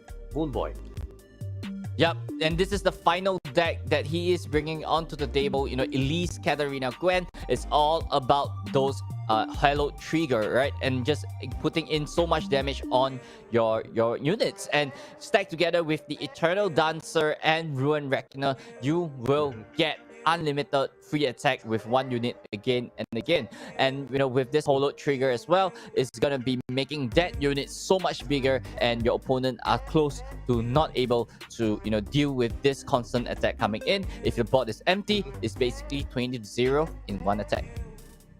Oh yeah, that's gonna be quite a show. That's we are going to see. We haven't seen this quite before, but now, of course, maybe in this next matchup between Fast X and, of course, Bright NA, we are actually in for a treat. So, between these two players, of course, they have no similarities in terms of the decks. As you can see, there's a Poppy Taric for Bright NA. There's a Kaisa Akshan, and of course the MF Scouts. Man, which do you favor in these decks, Moonboy? Well, these three decks, the first two is really mid-rangey, so he will be able to manage his opponent a little bit better. But when it comes to scouts, this guy is all about those traits, is having MF on board and just using those double attack to his advantage, and it could be really fast as the turn goes by. But I'm not really sure how is the scouts deck will be able to deal with the pirate aggro in particular, because the pirate aggro is generally faster. But if Bright would able to take those favorable traits, this triple Demacia lineup is going to be looking good for him. Yeah, and, I mean, I'm happy with the term that you said. It's all about the trades, about the trades. No trouble, man. But of course, we are seeing here the Poppy Taric. It's such a good deck. I've seen a lot of players bring this to Masters. Of course, as well, you have rally options right here, and you've seen, of course, Taric being a really good champion to buff up any unit that he's going to be supporting as well. Of course, there's a lot of how do you say this? Out of small units that can be buffed up or even brought to the board, and that's going to be dealing in also possibly trading to other small units as well. And of course, there's, you can see on the right side, there's Golden Aegis and Relentless Pursuit for the rally, and of course Concerted Strike for dealing damage, of course, with your units to a specific target. Now let's look at the MF Queen, Moonboy. This deck is no stranger to us, ladies and gentlemen. This is your standard typical scouts list as well. All they want is go for a double attack again and again, and even with a really wide board, he has like Maria Warder to actually widen his board as well, Island Navigator, and Genevieve Elmhart to actually go for that one last push or that defensive push that he needs. But something interesting that he tagged in this time is that 2-off Stony Suppressor. So he's trying to bring their opponent mana away from what they're supposed to do. Yes, it's really good against your control decks, but I'm not sure how Stony Suppressor could deal with its opponent's really aggressive lineup. Right, that's right. And of course, Action Kaisa. As you can see here, in terms of the Voids, we have seen this been played a while ago with that Void Abomination. And coming in from Raikei, it's actually a really good deck, if I say so myself. You can deal so much damage as well as contingency, especially in the late game, by just bringing up with the keywords from the other units as well. Voidling being the good cycler that it is. If you have one keyword that you haven't used yet, Voidling can actually cycle it for you. And if you like that keyword, you can put him down. And of course, with the evolve keyword, you can have plus stats, +2/+2 stats to your evolve units. And look at that, man. Blinding Assault being one of the important spells right there. Because, of course, with the Scout and with the Challenger, that's really very important keywords for the Valor right there. And that's going to be for the Kaisa Akshan. Really good deck. And, of course, as you can see, 2 Rite of Negations for this guy. As compared to the 3 Rite of Negations that Raikei carried, man. Yep, but looking at this lineup, Bright would be likely to be banning the Thresh Nasus, right? Because Bright is a mid-range kind of style. He wants to deal with those aggro decks, and the other two decks is what he is looking for to farm. But however, coming on to the player from Hong Kong, right? The deck to ban is likely either Kaisa or Poppy, because he just have to play. It likely is going to be the Poppy Tariq, because speed is everything that he's all about, and I believe the Poppy Tariq is the best deck to ban, because the deck is going to be stopping his aggression by so much. Yeah, I mean, that's going to be somewhat a really, really hard deck to face against if you're on the receiving side of a Poppy Tariq deck. And now, of course, we're now waiting for our players to pick out their bands.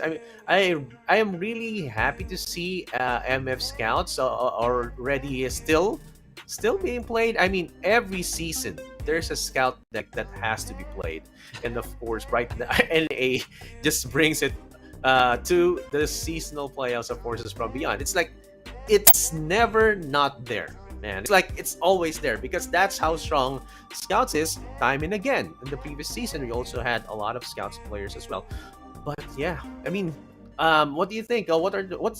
Which of these guys are favored against the other? Oh, we're starting now. Well, I mean, based on the lineup, I think Bright is the one that could have the edge. But ladies and gentlemen, off we go. This is the quarterfinals right here, and it's Bright against this guy who advocates on really aggressive decks. So starting off is going to be Kaisa Akshan going up against Thresh Nasus, and it's looking great for the Thresh Nasus player, because he could just pop off the Curse Keeper, and then he could have a free unit coming in after this as well.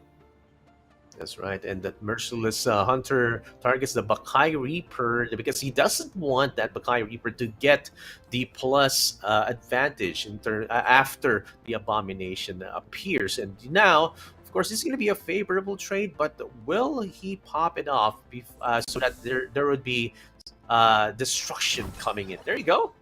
This is going to be a nice trade right now. And of course, the Bakai Reaper gets buffed to 3-2. This is going to be a great open attack.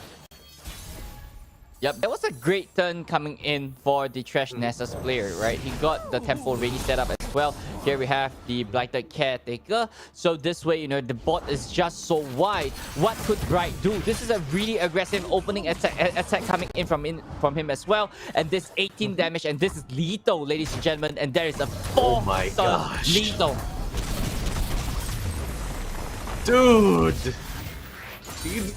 man, look at that, man. I mean, he was advocating fast decks, and I was not really expecting a turn 4 lethal, man. Really, really fast, and that was actually a good previous turn wherein he got to destroy and summon the abomination and destroy the merciless hunter, and in the same turn. And of course, I was expecting to have an open attack. But yeah, developing the board and just getting into lethal was really, really fast, Moonboy.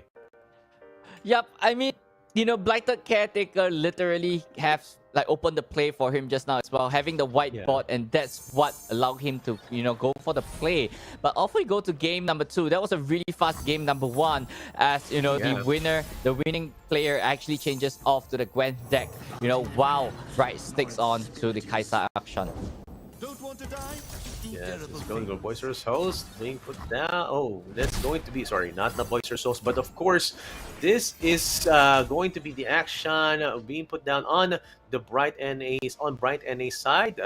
Let's see if he will be able to evolve. As you can see, 2 Voidlings are already on site. But of course, there's some signs of life in terms of in case Fastdex gets more aggressive with that Radiant Guardian on his side of the board. So if he gets to turn 5 and someone dies, that's going to be getting some more lifesteal. Yep, that is exactly right. But Bright, what he needs to do now is actually, maintain the tempo against his opponent, right? Because right here, 2 fearsome units is going to be going straight right in as well. So that's going to be 6 points of damage. So Bright really have to try to rush out to get the evolve. activated, or else it's gonna be really difficult for him to deal with later in the turn. Yes, that's right. That's right. And look at that, and just an emote. I think it's a cat emote right coming in from Fast Dex, and he has to go all in because he has nothing to lose right here. With those point links, that they can actually trade off if he does block. That's actually a good turn. Getting 6 damage in, drawing a Katarina on his side of the board. Fast Dex, of course, is going to be on the acceleration mode right now, and he cannot be blocked with this fearsome, as you said. So this is going to be more damage for him. Yep, you're exactly right. But I believe this is the part where, Bright have to commit the overwhelm unit in his hand so that he could block that 3-1. If not, with the hair load, it is 4-1 as of right now. And plus, the Gwen is going to be dealing 2 damage from her ability as well. So things is not going to be looking great for Bright, if this aggression goes on. But with the Evolve being activated as well, Bright, there is a possibility for Bright to turn this thing around. That's right. I mean, I was actually wondering why he put the 2 Voidlings right there. It was a calculated move because he will actually proc the Evolve mechanic to give +2/+2 to all of his Evolved units right there, and the Void Blaster being a 6/6 right there. That's kind of sus, man. If you do block it, I mean, is there something right there that's actually going to be a favorable trade? And that is it, man. 2 damage is going to go in with a quick attack, and there you go. That's going to be one more Husk summon on his side of the board as well. Yep, that's a good hit spike coming in. It's all calculated. He knows that he will be blocking with the Void Blaster, but here we have a level up Kai'Sa coming into the field as well. So Bright NA with this Kai'Sa might be his opening to close off this round, because the only offensive unit that the Gwen player have is the Gwen, right? The Gwen is probably what keeping the aggression alive. So he's just right here. Bright is just looking bright. Yes, it's going to be, the future is indeed looking bright for Bright right now with the flipped Kai'Sa. And look at those Voidlings, and of course the action is going to be on the back lane, just waiting in. So this is going to be dealing so much damage right now. Going in, of course, Fast Dex not being as fast as he used to be with the control being on the side of Bright NA. Let's go down to 5 health for his Nexus. Yep, but here's the thing, right? Bright's unit is just so huge right now. So how would, the Gwen player would respond to this? Because there's no way that he could find an easy opening moving forward. And, the Kai'Sa is just going to be growing as the turn goes by. Yeah, I mean, he can actually put down a rack center just to stun and just to force some trades, but yeah, it's not going to be still favorable towards his side. And he has more units plus a Golden Aegis for the attack, for the rally on his on the attack token of Fast Attack Advocate right here. So let's see if he's going to be using it. It's ready and willing to attack. Yep, I believe, Bright is able to just let this slide because the Radiant Guardian has been triggered as well. So with a healing, unit in his board, he will be able to do some sustainability and just prolong the game a little bit more and run the Gwen player out of gas. And that is exactly what he did, right? Take the 5 damage, let the Gwen level up. It's okay because that Radiant Guardian is gonna be making so much value for you later on, because the Kai'Sa could also get the lifesteal later on as well, but instead he chose to go for the Golden Aegis. I believe Bright is on the offense right now. Yeah, he's going really offensive right now with the Kai'Sa getting the Golden Aegis attack token already present on his side of the board. Now, if you were going to attack using this, oh wow, okay. Oh man, okay, this is gonna be quite a show. He's gonna go with the Voidling and the Kai'Sa for the attack. This is going to be a question on which he has to answer. The Fast Deck not on the back pedal right now. He's just going to be on the defense, and for him to have favorable trades, he's going to actually have to think about this very carefully. Yep, he's still chill, right? At this point in time, he could, use the spider to block the Kai'Sa. There's no overwhelm coming in as well. So, he could still have a favorable block to his advantage that he is looking for. But what's scary is a free attack coming in from a Gwen, right? So that is going to be really scary because his passive is just going to be, healing him back up as well. And at the same time, ping Bright off those damage. Oh man, down to 3 in the Nexus. And look at this. Oh man, this is gonna be quite a nice attack. And of course, this portion, I'm thinking, is there a chance still for Fastex to give a comeback, man? It's kind of behind the back foot right now, right? Even though, with this attack coming in with Gwen, he's just gonna be dealing the snip damage coming in. And if, Bright blocks with the Kai'Sa, he's gonna be eating into a hit spike. So this is a good block coming in from Bright as well. Really calculative, really, understanding what is the reach of his opponent and respecting what the opponent have left in his deck. But however, Bright is still looking great. He could still go for the push. Akshan has been leveled up as well, so he will be able to look one more card further into his deck to find the answer to close off the game this turn. That's right. And now, I think that's a Vikaran, Vagabond right there, and that's going to be drawn now on his side of the board, getting the attack token with a total of 9 damage on his side with the quick attacks, but they're not going to go and push through as at the moment. Let's see if he's going to answer, or he's going to be blocking with his Gwen and his Spiderling right there. And that's going to be, I mean, he's trying to look for a block just to make sure that the next turn there's not going to be an attack that's going to be coming in with the snips onto my Nexus. So let's see how well. Oh, nice supercharge. There you go. Overwhelm. Okay. Here you go. The overwhelm not and spell shield not just provide Bright with more aggression, but at the same time it also does more damage with the Ecatian Drain. So that's just making his opponent's board even slimmer and slimmer as turn goes by, and he could even predict and try to find himself that maybe Cataclysm or even a Golden Aegis to close off the turn. Oh yeah, this is going to be a closer right here with Bright, and this will give a 1-1. As you can see right now, even getting both of the champions on this side of the board. Flip, pumping up one more, getting it to 4-3 and 7-6. So this is going to be the closer that he may need. Right, and Bright NA might be might get into a 1-1 right now. Yep, there you have, the opponent immediately just concedes this battle as well, as Bright bring him down to 0 and takes this 1-1, and we're moving off to game number 3, and it's gonna be tight coming in. Yeah, it's not going to go into a clean sweep right now, guys. This is going to be quite a show. As fast as the first game went, the second just was kind of a bit slow, a bit more careful, and of course, Fastex actually really noticed it, knowing that on the first few turns, he actually gave the Katemoto, oh man, you're not really doing this. You're slowing down my whole groove. And let's see on the next match. Man, I'm thinking that Fastex is not really that favored here. What do you think, man?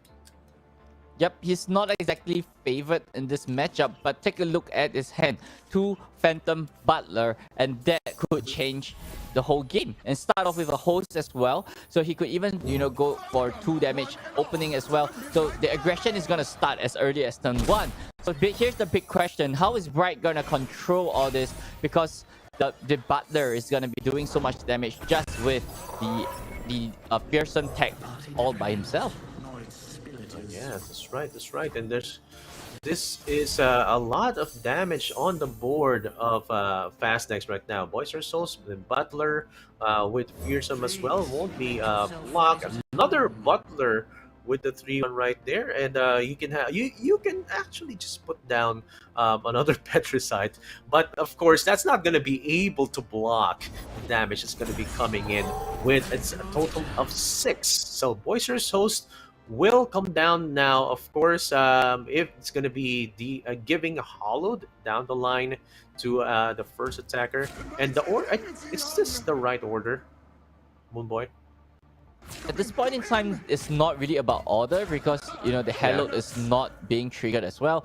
So he could just go for the attack irregardless. But the question is he willing to trade the host with one of the Broadwing, because Bright would have the advantage, and the Broadwing could still take out the Butler the next turn as well. So this is a big question mark for him, because this 6 damage going in is inevitable for Bright NA. Yeah, he's not going to be dealing. He's not going to be able to block that 6 damage because of that fearsome.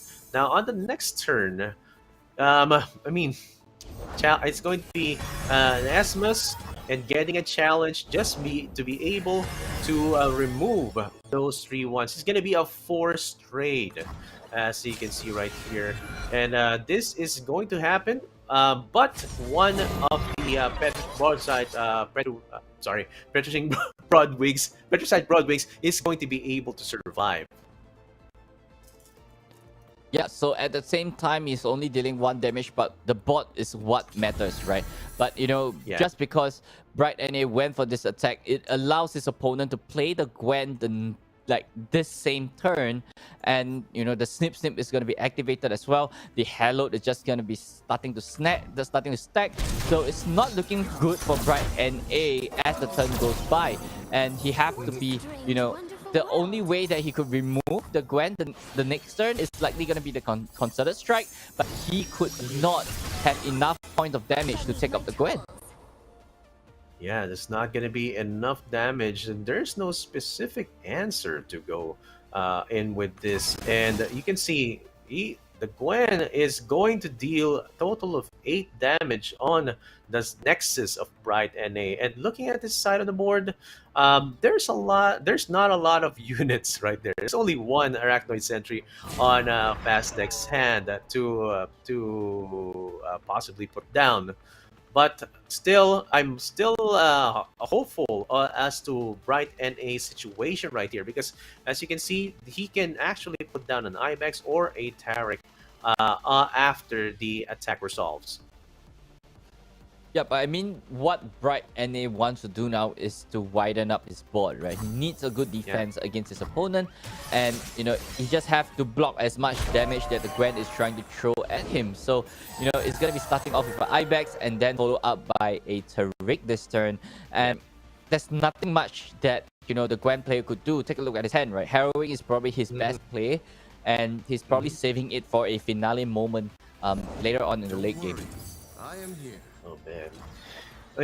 But is there a chance that he might use a Herring for a defense play in case Bright NA develops? So, I mean, this will probably be an open attack, and there you go. Esmus into Tarek into Ibex. This is going to be only 1 unit on the side of the board of Fastnex to just deal with the block, and he rearranges it. No, this is kind of a tricky situation right now. You have to rearrange it so that you get the support in the proper order. And there you go. Esmus, Tarek, Esmus into Ibex. Looks right now. Yep, he have to get the values of the more value coming in from the Tariq, right? Just have to position it well so that the supported unit get toughness. So probably this is the best lineup that Bright could do, and he could even follow up with a Golden Aegis onto the Tariq for a 2 times attack this turn as well. Yeah, this is gonna be it, man. Look at that. He goes into the open attack knowing that his opponent, if he develops some more, that his opponent might develop some more as well on this side of the board, and the Ibex gets blocked by the Gwen. It's going to be 1 plus 5, 6 plus 1. It's going to be 7 damage going in. The Gwen flips, and of course, as you said, Moonboy, Golden Aegis is a definite option right now.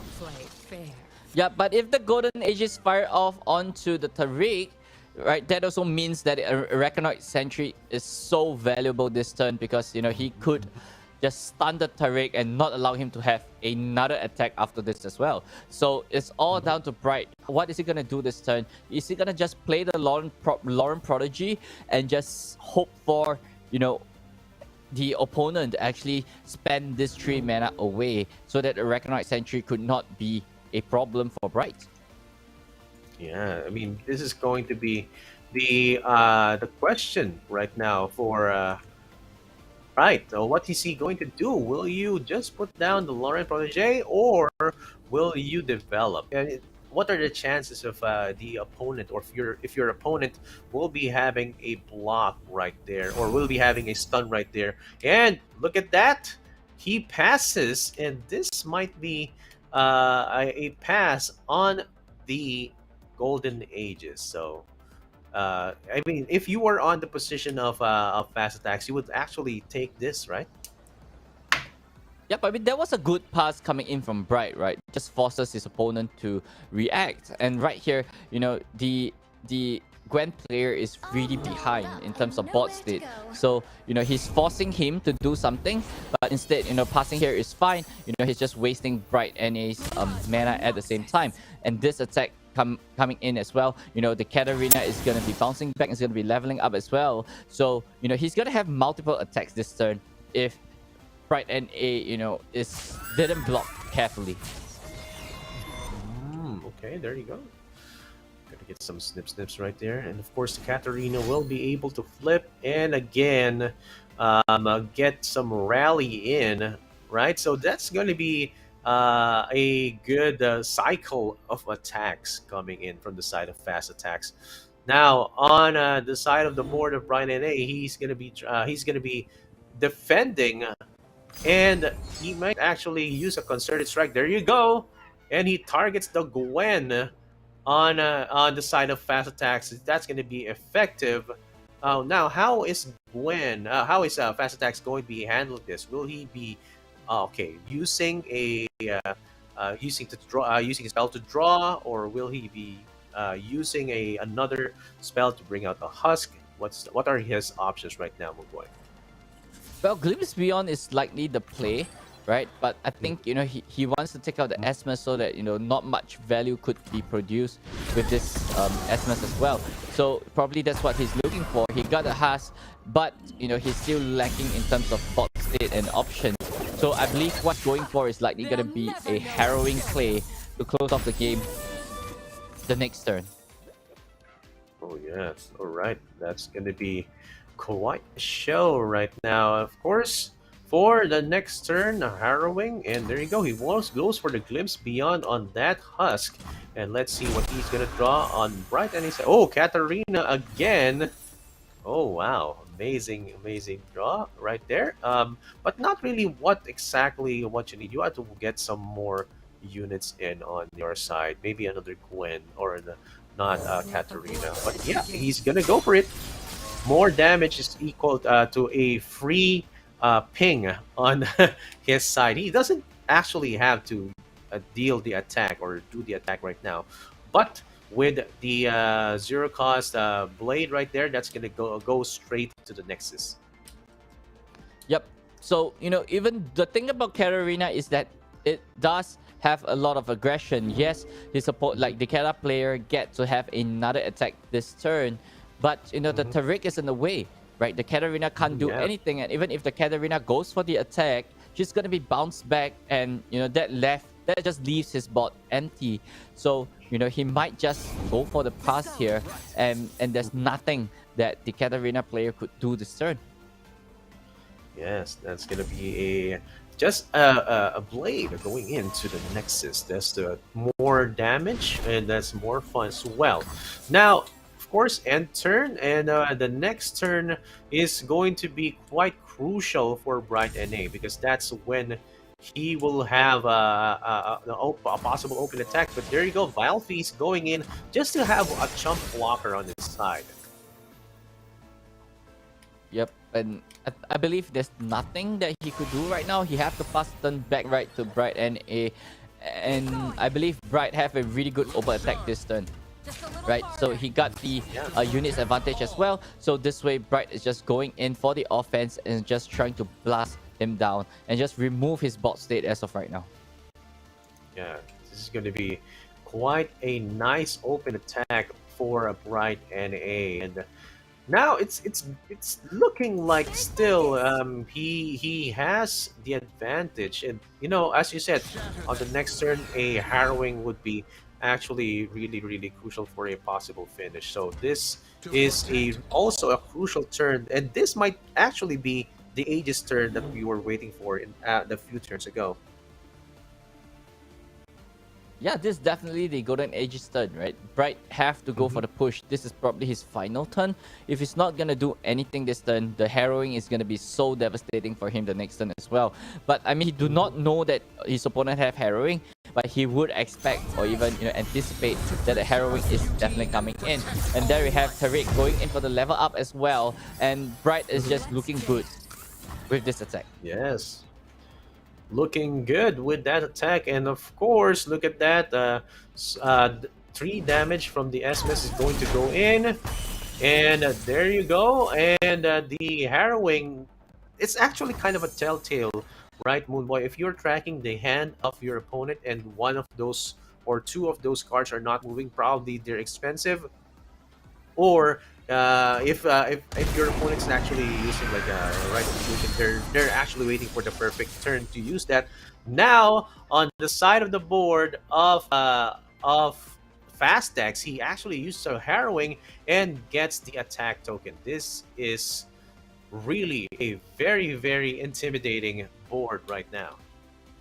Yep, I like what he did the previous combat as well, right? Sacrificing the Katarina so that she could appear in the harrowing, and this way he gets the rally this turn as well. So this is this is gonna be a very aggressive push coming in from the Katarina player, and this might be it, right? If Bright NA could hold this off, could he hold on to another harrowing coming into him the next turn? Oh man. Will he be able to hold this off? It's a total of 4, 8, 11, 14, plus 2, 16, 17, and of course, Snip as well. Going to be dealing more damage, and there you go. And of course, the Blade as well. Oh man, this is going to be such a challenge for Brian NA, but it's really looking bad for him. And put down the Lauren Prodigy right there. It's gonna be your chump blocker right there, but of course that's so much damage. If you're gonna block the 4-3 and the 4-5 and the force one of the 3-1s, and of course it's gonna be still favorable to you. So what's going to go in is the 5-3-3 and 5-3 and 2, so it's gonna be 8-2. It's still gonna be exact. I think it's gonna be over. more than enough, man. Yep. Yeah, it's more than enough. It's over. Yeah. Yep, and there you have, ladies and gentlemen, the Advocate of Fast Deck is going to be taking home this win against Bright NA 2-1, and he will be moving to the top 4 right after this win as well. So congratulations once again from the Advocate of Fast Deck. Yes, and he indeed did his job, that he advocated this Fast Deck to us. Yes. Yes, indeed. And he went off with a great start with a straight 4-turn win. Well, Rocky's second match, which actually was a testament to how Bright NA was playing. Third match was actually everybody's game right now. It's like at some point it seemed that Bright NA already has a winning hand or a winning turn. On the next turn, actually you can see with the Katarina play plus the Gwen flipping, that was the setup that Advocate of Fast Decks really needed for his harrowing. It was, and as you said a while ago, Moonboy, the crucial play right there was when Katarina died. If Katarina didn't die, she wouldn't have been resurrected by the harrowing with along with the attack token. That was actually really crucial. So congratulations to Advocate of Fast Decks for getting that win and moving on to top 4. Yep, I also like to point out that Advocate of Fast Deck actually held on to the Arachnoid Sentry for the whole game, just to be really careful of the golden ages going on to the Tariq. And that is, he's a good player when it comes to fast deck, but when you play it at this level, you have to be playing around every single thing, and that is exactly what he did, right? Even though he's losing in bot, he still held on to the Arachnoid Sentry, and that's just how disciplined as a player that he is. Yes, and again, congratulations to Advocate Fastnex for moving forward. And that's going to be it for our quarterfinals. And of course, you do wait for the semifinals, guys, for our top 4. We'll be back in a few minutes. Don't go anywhere. I seem to have misplaced my, self. Cup of tea? Fine by me. Fancy a cup of tea? I'll warm the kettle.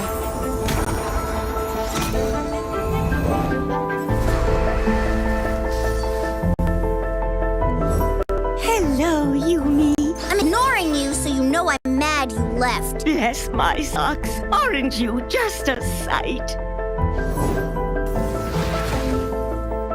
Step lively. Don't be shy. I got your 6 shortcakes. Oh, spittle spat! I'll just keep the water boiling then.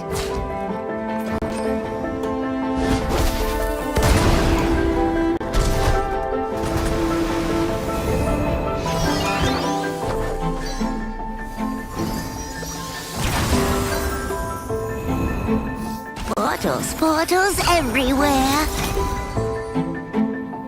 Well, aren't you the cutest thingamadee I ever did see? Off we go! On it and on 'em!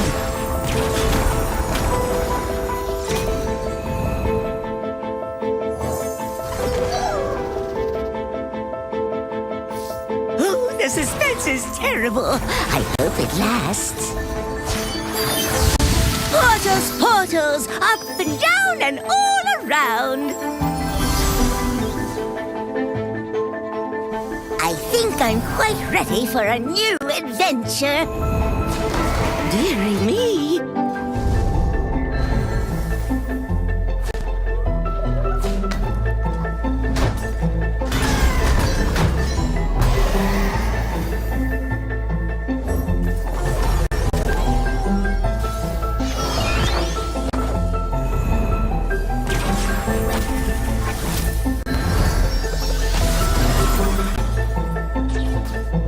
Home is just around the portal. A good cup of tea, just what I needed.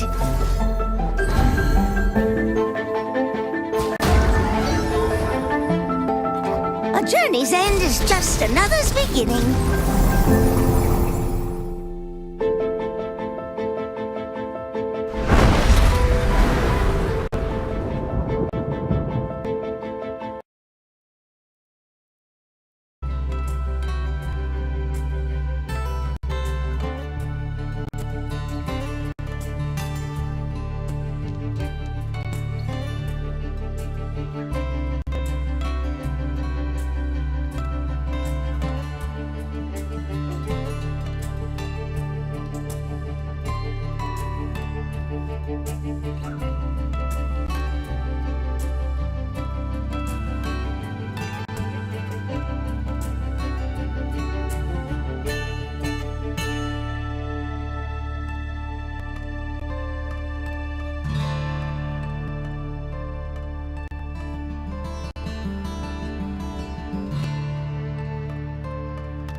And welcome back, ladies and gentlemen, to the Forces from Beyond Seasonal Tournament for the APAC region. My name is Moonboy and I'm joined by Excelsior PH, and we are your casters for today. And we're moving straight right to the semi-final, and these are the top 4 players that we are talking about. What are you expecting from the top 4, Excelsior? For the top 4, I'm expecting, of course, our advocate for Fastex being carrying the Fastex in to the top 4. And of course, who else moved forward? It's AFTV Reroll, Pokeberry, and Chanless69. So these are our top 4 players. In the chat, guys, if you are supporting any of these players, do send your support as well. And of course, this is a varied set of players right now, Moonboy. If I remember correctly, correct me if I'm wrong, nobody of these guys have already won a seasonal. Yep, you're exactly right. All 4 names are fresh in the semi-final region as well. And especially each of them is actually representing their own region. So we got 4 players from 4 different regions right here in the semi-finals, as we have, the advocate of Fast Deck from Hong Kong, AFT TV Reroll from Korea, Pokeberry 34 from Singapore, and Tianle69 from Thailand. Yes, very, very varied regions right there, and it's good that we are now seeing fresh faces. It's not really that usual that we see these people we have not seen from the previous regions or the previous seasonals coming in to this part or this level in the seasonals, even the top 4. So now looking at the decks of Advocate of Fastex, that whole name that he has, that's actually a sentence, man. And now we saw it a while ago, MFTF, Thresh, Nasus, and of course the one of his winning decks, that's the Elise, Katarina, and Gwen. And these decks, we have seen them really strong. Especially we got a showcase of the Harrowing deck that was seen a while ago, but now of course the Thresh Nasus. Now you can explain this, Moonboy, how strong is this and how can you play this effectively? How strong is this? Did you guys watch the previous round? This guy literally won with this deck by turn number 4. And it's all down to the SI aggro package. You got the Curse Keeper, you got Blighted Caretaker, Spirit Leech as well. All this provides so much space for you. And not forgetting the second deck coming in is going to be Misfortune Twister Fate. And this is also another really aggressive deck. Take a look at this, right? 12 1-drops in this deck. What else is there to say about this? Yeah. And with the addition of Eye of Nagakaboros and Read Sermon, right? They got additional, these tentacles coming in as well. Eye of Nagakaboros allow you to refill your hand and have more options, so it dig further into those burn spells. Yes, and going back into this third deck, this is what we saw in the last match. You have Katarina for the possible rally, you have Gwen for the extra damage, Elise being the early game champion as well to get some more damage in, as long as you have nothing that can block your fearsomes. And we saw a while ago the Phantom Butlers doing their work as well, and because they are fearsome, and because they are 3-1, and the Boisterous Host being the very disposable fodder for a possible Howl effect. And now we see AFT Reroll with the Action Severe deck right there. And look at this, man. The second deck, not see. I want you to explain that this one's for you, man, because the Kindred, Nasus, that one I know. This middle one, this speaks, Moonboy. Wow, I mean, it's the Moonboy deck himself. So I'm not sure what exactly is he running, but it looks like a Celestial package kind of style, like Invoke Toolbox. So we have to wait and see the breakdown of the deck list later on. But however, Reroll coming in with a really mid-rangey lineup, I believe, this is what he's looking for to counter this aggro decks. Yeah, and this is actually quite a surprise. The first time we're seeing the middle deck right there. But Action Severe. Oh, there you go. We're Aphelios, Yumi, Aurelian Soul. Okay, let's look at it right now. Breaking it down.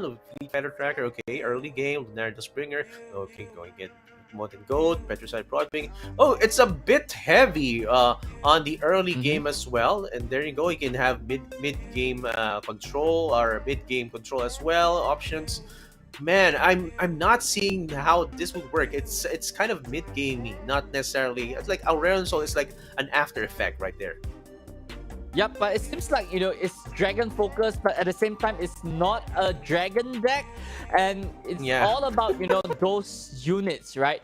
And I think, that is a really interesting deck to watch, and hopefully we get to see Vero pilot that deck as well, and not forgetting, Silver Akshan, his second deck coming in. Also, this is all about those mid range, getting Silver to level up as soon as possible. That one-off Radio Guardian, if he managed to draw into it, is gonna have a huge payoff for Reroll.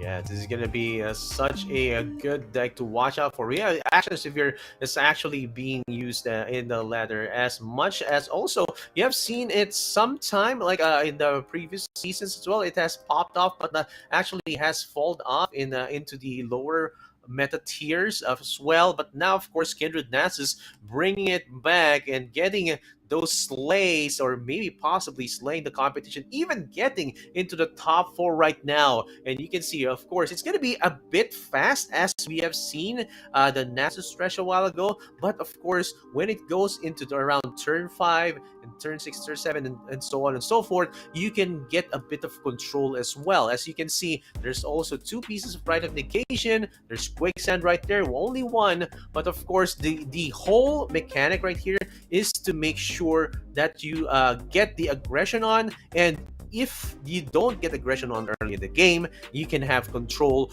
right there in the middle with those pieces. Yep, so this deck is kind of still very combo-y, and he's looking for traits all the time.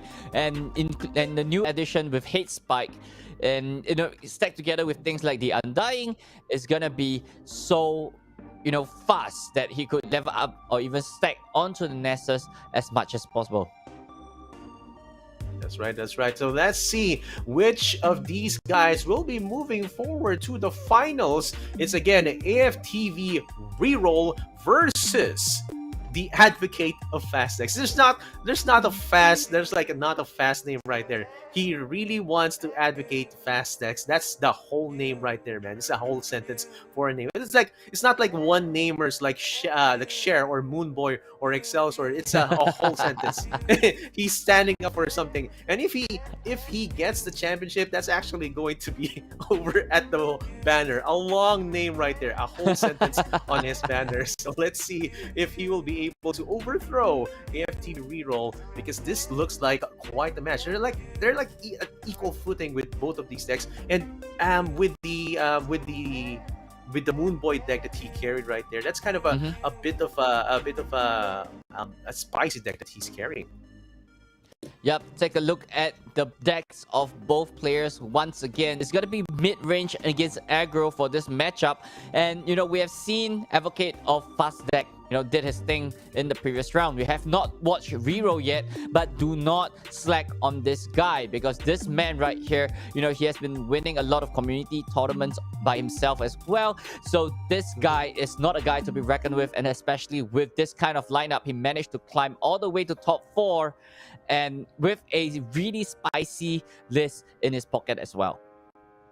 Oh yeah, this is good. I mean, if it's right here in the top 4, it must be working, or it must have some kind of good effect for him. So let's see if they will be able to get some bans in. But I'm looking, if I were on the side of Advocate of Fast Decks, I would be possibly banning the Kindred Nasus right there. That looks like a kind of a deal breaker for for any of his decks right now. What do you think, Moonboy? Well, I think, maybe he's not familiar with the Aphelios ASO deck, right? So there's a chance of him not wanting to face it because of the unfamiliarity. So, but on Rero's side though, right, it's likely gonna be, maybe the Nasus or the Pirates being banned. but his lineup is all ready for aggro, so he don't want to waste the chance of having burn to ruin his game plan. So maybe removing pirate might be a good chance, but the Nasus deck has so much early aggression as well, so he have to be really careful of this white deck. That's right. And now, of course, they're starting the match in the semi-finals. And now we have MFTF already boarded on the side of Advocate of Fast X, and he wasn't able to ban, or AFTV Reroll's deck wasn't banned. Man, I think this is going to be it. We're going to be seeing his Moon Boy deck being played right now, and I'm really curious as to how he's gonna be piloting this. Yep, and Reroll immediately got that turn 1 answer to deal with that Legion Rear Guard. So, Reroll is still looking okay, but turn number 2, right? And right here, Advocate of Fast Deck is gonna be widening up his board. It's a 3v1 right here on the board, and there's nothing that Reroll could do. And the only play that Reroll could play right now is probably Lauren Prodigy to try to counter this MF, but there's nothing much that he could control. This aggression is just too much. You cannot hold us down. Yes, so aggressive and so fast indeed. And now going in with a single combat, because that is going to get destroyed as well. Now, of course, what's going to go in? Just 3 damage, and of course, a favorable trade with the Laurent Prodigy. And now he's left with 2 more units and drawing into a Grenadier Dust Petal Dust, and of course the next Nightfall is gonna get discounted, and he puts it on the Laurent Prodigy and challenges the very crucial MF. So that's gonna be taken out. That is a very good move by Reroll, but that also means that his board is left wide open, and this is a 9 damage swing coming in from his opponent, and this 9 damage is just too much for him to handle, and we're moving really close to the red zone against a burn player. There's nothing that Reroll could do but to swallow all 9 damage coming in from Advocate. Yes, and he is indeed swallowing the damage right now. But of course, look at that. The greed is good with this one, because he knows he will be able to TF with the gold card, and this is so much damage is going to be coming in. Look at that, 2, 4, total of 14 damage, bringing down the health of Reroll down to 3. Swallow it indeed, and of course, he's gonna be taking it. Yep, what can Reroll do at this point in time? The best things that he could do is just control his board and try to take away those burn units. And he have to take away the TF, he has to take away the Legion Saboteur, but he still have 4 or 5 more units for him to deal with. And not forgetting, there is still that 6-cost spell in his hand that he could potentially remove the Laurent Prodigy and at the same time add another Tentacles in his board.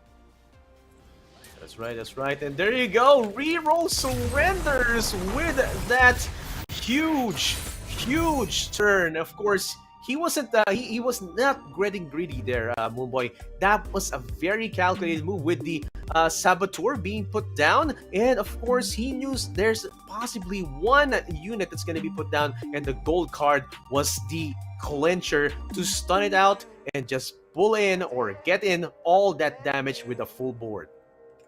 Yep, it's not greed, right? It's all calculated. And I believe, this guy right here, Advocate of Fast Deck, he is one of the best aggro player that I have seen so far. And everything is down to calculation of how to bring him down from 20 to 0 as fast as possible. That's right. And he is really an advocate of fast decks. And this is another fast deck that we saw a while ago. Maybe it's kind of a bit slowing down right now, seeing that AFTV Reroll doesn't have any more units on the board and uses a hatch egg to get those dragons out. Now, of course, no more units on the side of AFTV Reroll, and he gets the attack token. Now, will you put out the Blighted right there to just bring out 2 more 2/1s tokens right there and a 1/1 and just make it bigger? Like, there you go. That's gonna be a total of 10 damage on the board. Yep, this is just a lot of damage coming in, but Vero have no choice but to take in this damage and then play the Lauren Protege after that as well. So it's not looking great for Vero. I mean, it's only turn 3 and it's down 50% of his Nexus health.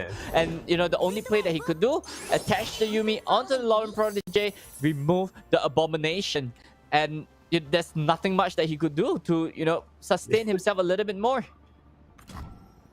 Yes, indeed. Yes, indeed. And of course, look at that. That's going to be a tactical pass. And that Yuumi is going to make that Lauren Protege a bit bigger. Now it's a Thresh turn for AFTV, for Advocate of Fastex. And now Screeching Dragon already going to be put down. This is going to be a bit crucial as well, because once you get one of your units to be taken out, you will have the spear right there to deal 4 damage. So this is going to be quite a feat as well for Advocate of Fastex.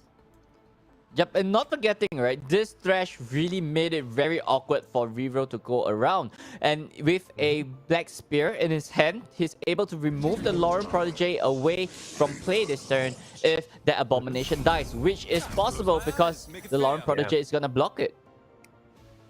Yeah, now I have a question now. Which one will you target? You know that the Yuumi is going to come back and possibly attach to another unit. Now, is it really crucial for you to which one to take out that Lauren Protege and possibly make that Yuumi attach again to the next turn? So this is going to be also quite a problem for Advocate of Fastex.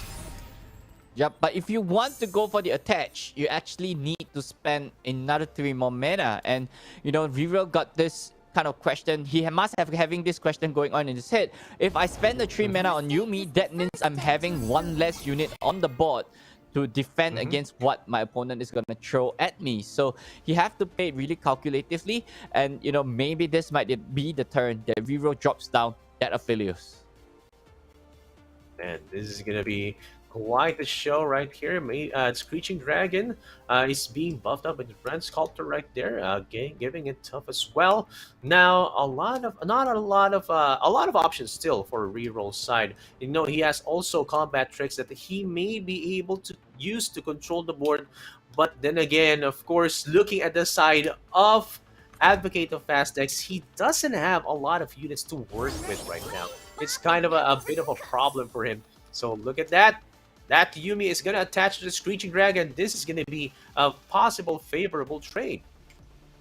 Yep, I mean, you know, Advocate did not widen his board this last turn. So I believe Vero is going to be eyeing the Thresh this turn and try to take him out before he could do his thing. So, you know, Vero might be able to turn this thing around just because Advocate is evil is slowing down.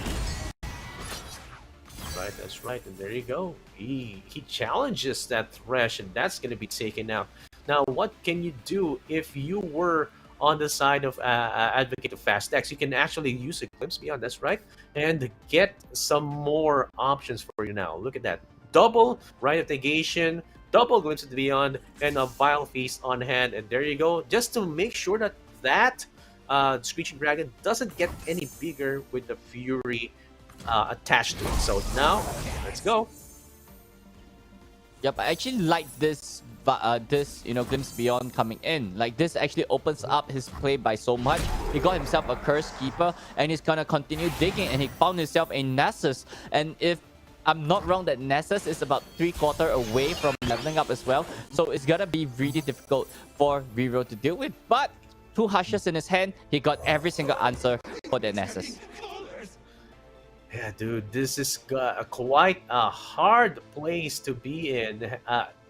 Advocates of Fastex really had a fast run with this deck in the previous match in the quarterfinals. Now in the semifinals, it's kind of a bit slow, but he will be able to use this again if he loses to Reroll's run right now.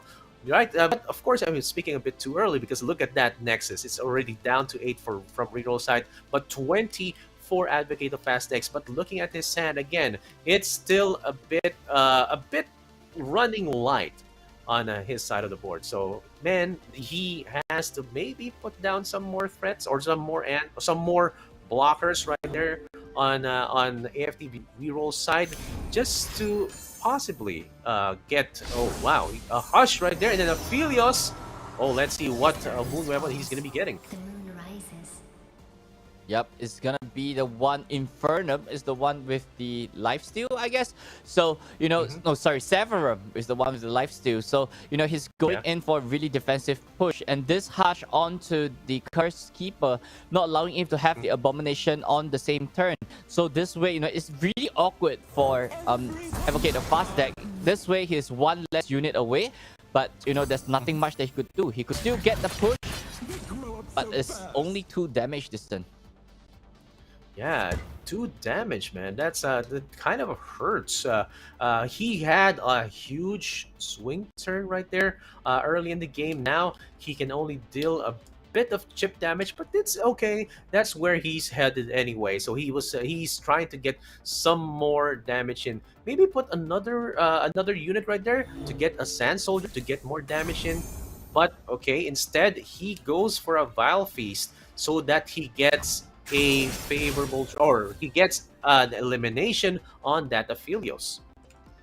Yep, I mean, taking out the Aphelios, you know, so that there is no moon weapon just juggling around. So he's going in right here and trying to take out the Aphelios, but, you know, Reroll got the answer. He could go for the single combat or even Yumi Prowling Projectile and just protect the Aphelios. Yes, that's right. And he goes then, and he does get a protect over for that Aphelios, and that Yumi is just going to keep on pumping up that Screeching Dragon. There you go. Severum already putting in with the lifesteal. This is going to be such a huge regain, and this is going to possibly deal emotional damage to Mr. Advocate of Fast Decks, because, you know, he's been working towards that damage. No, you know, Moonboy, he's been working so hard to deal so much damage. Now it's going to be taken away from him with the regain of the Nexus's health. Yep, I mean, this is a very good move coming in from Reroll. This health gain is gonna set him back by so much. And there's nothing much left in his hand. There's no gas going on. He got the Nasus, but there's nothing much that he could do. But not to getting Glimpse Beyond is still in his hand, that he could just deny that amount of healing. But instead, he take it like a man. And I believe, you know, it's gonna be him digging for more options. But Reroll still got that single combat available to just deny the draws away from him.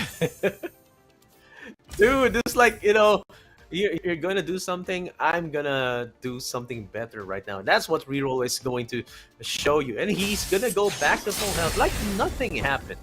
Right? That's what's happening right now. And that Screeching Dragon is too big to get answered or to get destroyed right now. And that, nothing to be put down on the side except for a Nasus, and that can easily be removed with a Concerted Strike. But of course, there is a Right of Negation. There might be another Concerted Strike just to make sure that it gets removed.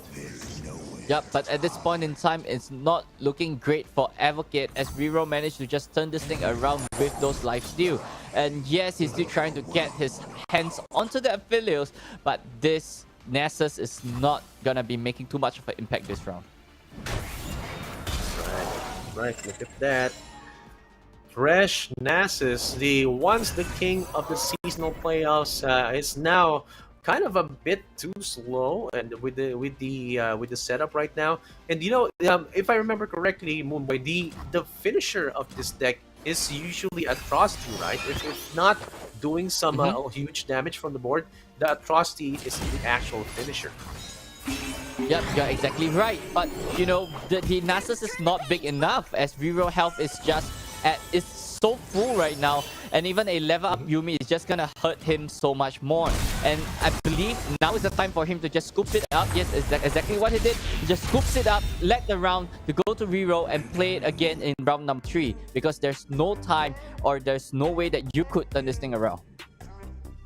Yeah, that was actually quite a strong start for Advocate of Fast Decks. It was really, really strong. He even got the Nexus down to 10, down to 8, and then down to 5.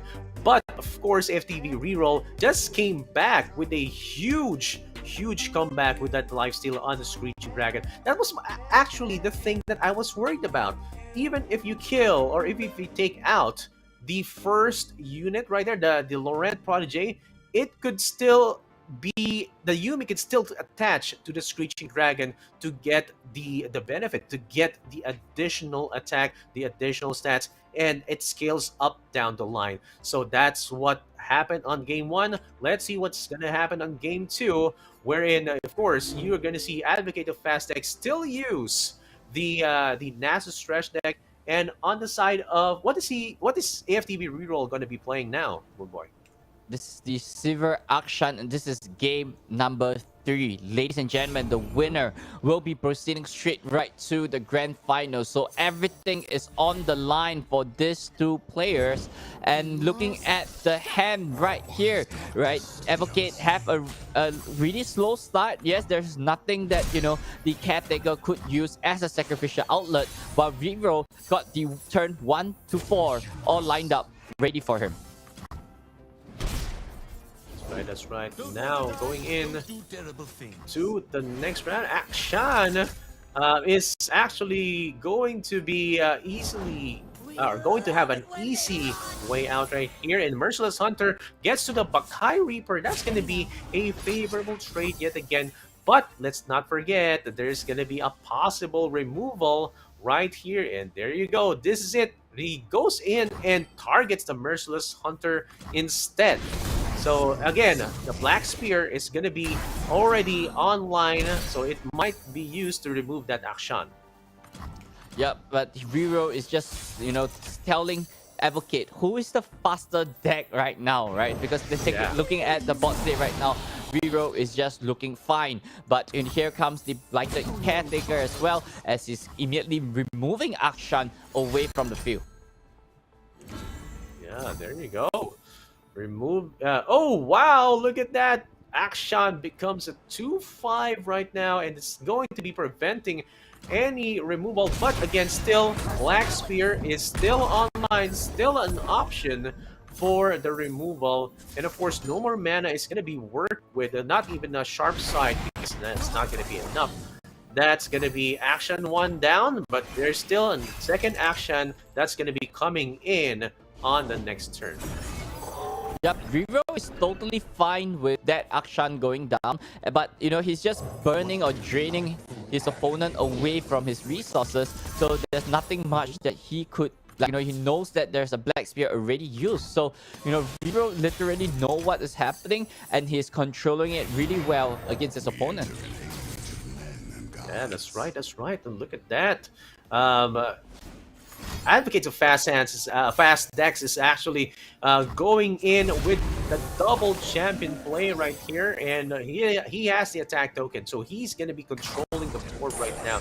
Going in with Thresh first, challenging the Akshan. This is going to be an easy removal. But of course, let's look at the Sharp Sight on the side of the board of outside of the hand of AFT View. He may use this to possibly just save it. Get it out of lethal range, but look at that on the hand. There's going to be an answer. Oh, there you go. It flips, so it's not going to be enough. It's not going to be not going to be enough to take that out. As of the moment. Akshan is still alive. Yeah, Akshan is still alive, but you know, Vero have to be a little bit more careful of that Nasus, because the Nasus right now is at 7-7. And he have to try to find a way to remove him away. If not, you know, he's gonna be causing a lot of problem once he reach, you know, his 10-10 state. Yeah. Oh wow, that's gonna be oh, Cataclysm already activated. There's one more spell to take that out, and that's gonna be the hate. Oh, look at that Shape Stone getting it out of range, and he's gonna be taking out that Thresh. That's gonna be a good back and forth between these two players. Yep, just removing the Thresh out of the board, so this way, you know, he could still get the push that he wants. But the big question still lies: how can I deal with the Nasus? And you know, he just drew another Thresh off the top deck. Oh man. But let's not forget, AFTV Reroll still has a right of negation here, so that down the line, if and when it comes to the atrocity play, he is going to have an answer. But now look at that, drawing a glimpse of beyond. This is kind of a bit slowing down for Advocate of Fast Decks. Now I thought he was using Fast Decks. It's now getting slower and slower as we go through this match. Yep, I mean, he didn't draw into his, fast speed, sacrificial outlet. So there is no way that he could be that fast, but at the same time, he could still play at a mid-range speed and try to match him, right? Siphon Soul coming in immediately get negated as well. So this Nasus is not going anywhere for now. So, it's down to him. If he has to go for the attack with the Nasus, the Akshan have no choice but to block this turn. That's right, that's right. Look at that. Action being challenged. And of course, that big Nasus won't be blocked by anything on the board. But of course, on the side of AFTV reroll, if the action dies, the Radiant Guardian would be procced into lifesteal mode and tough mode as well. So down the line, there's still some hope to get some more health in. But will we see a draw for the atrocity?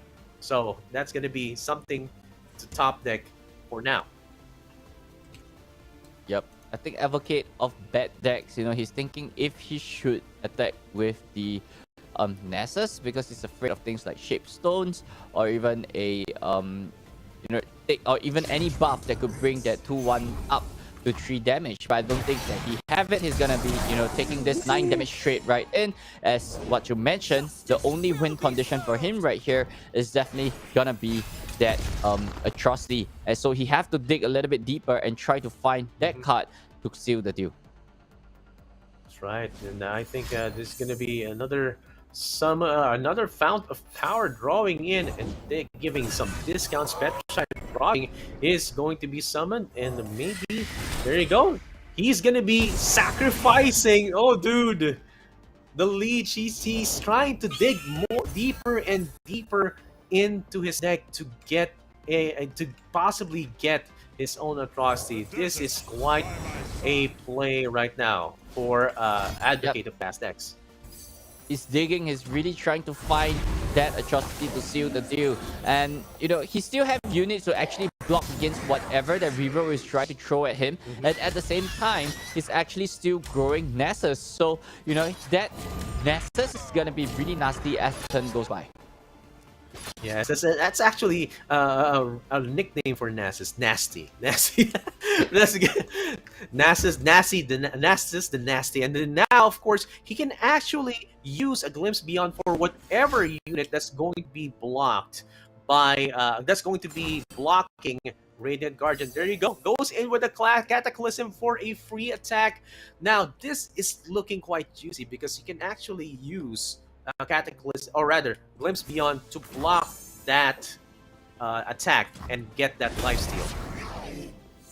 There you go. Yep, but however, Vero still got that Golden Aegis in hand, so if he could time it well, he could still get a few heals back up and try to, sustain a little bit longer in this whole fight. So he's going in for the first attack right here, and you have to remove those small followers away so that he could potentially heal more with the Radiant Guardian.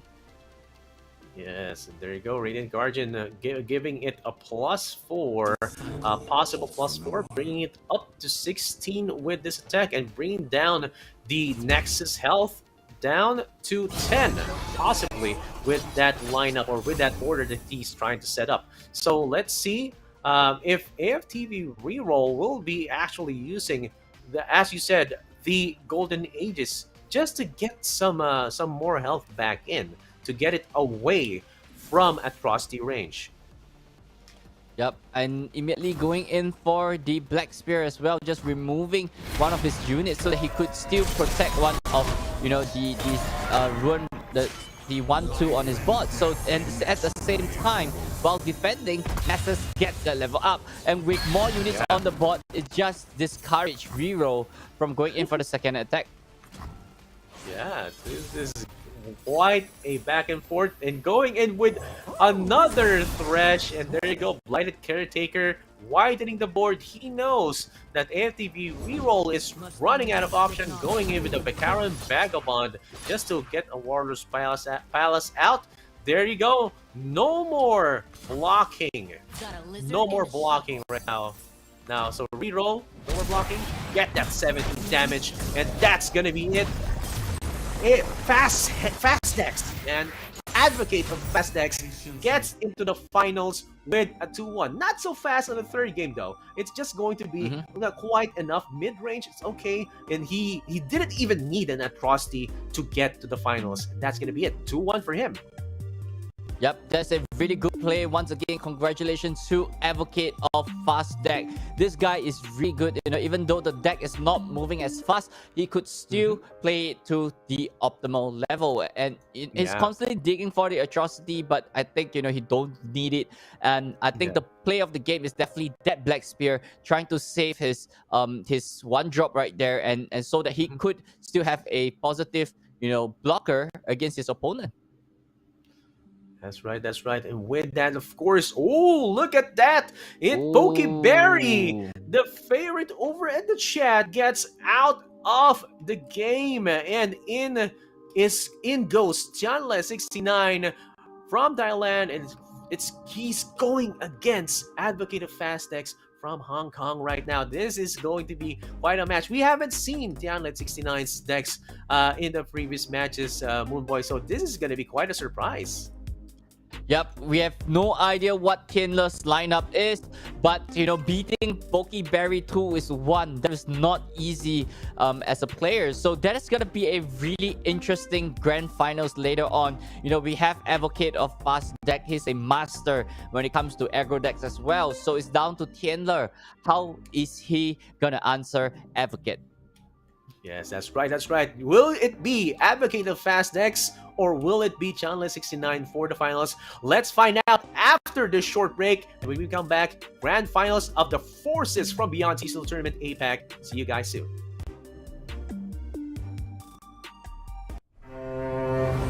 To restore this legacy is my greatest honor.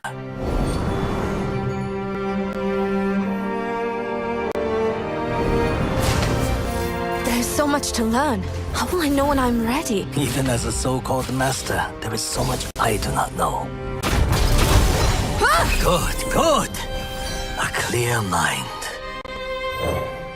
Blade and mind, honed and sharp. Concentrate, June. See the spirit realm in your mind's eye. I can feel it. It's vast and blinding. A quiet spirit. In each hammer's blow, his spirit lives on. Just the one I was looking for. My helmet could use work. Violence is and should always be the last resort.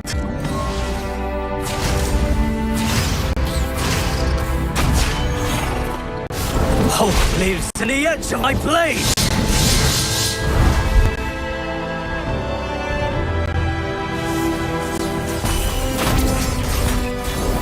A calm heart. Each strike spells a new legacy! Alpha Strike!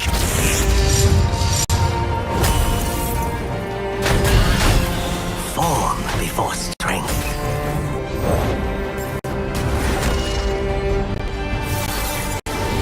Let us see if you are worthy. Does the wind stop to consider which direction to blow, Master? You are a fledgling child flailing his arms. Voodoo style. Meditation calms a cluttered mind. Wu-Ting style! Form before strength.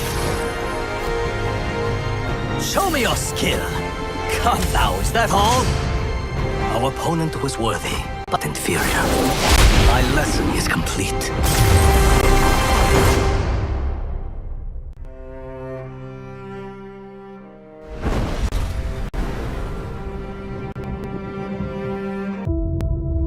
Want to line up for your beatdowns or go all at once?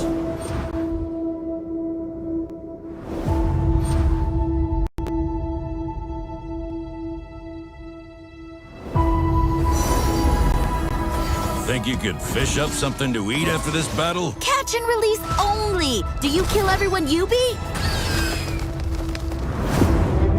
Let me show you how we did it in Acacia. Jack said there'd be contenders out here.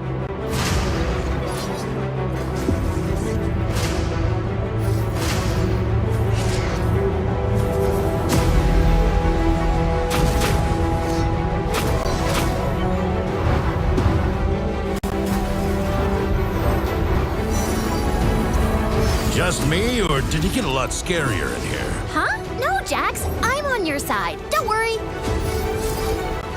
Glad there's a chef on the team now. What's for dinner?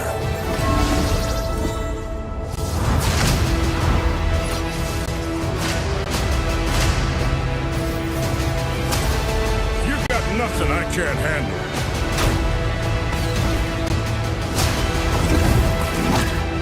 1,000 years of battle and I'm just warming up!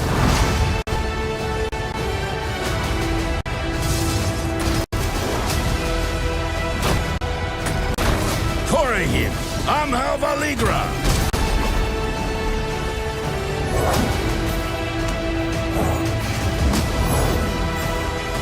Keep it moving, team!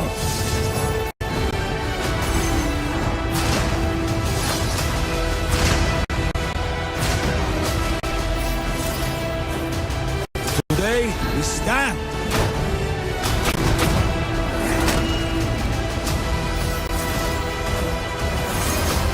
Need a weapon?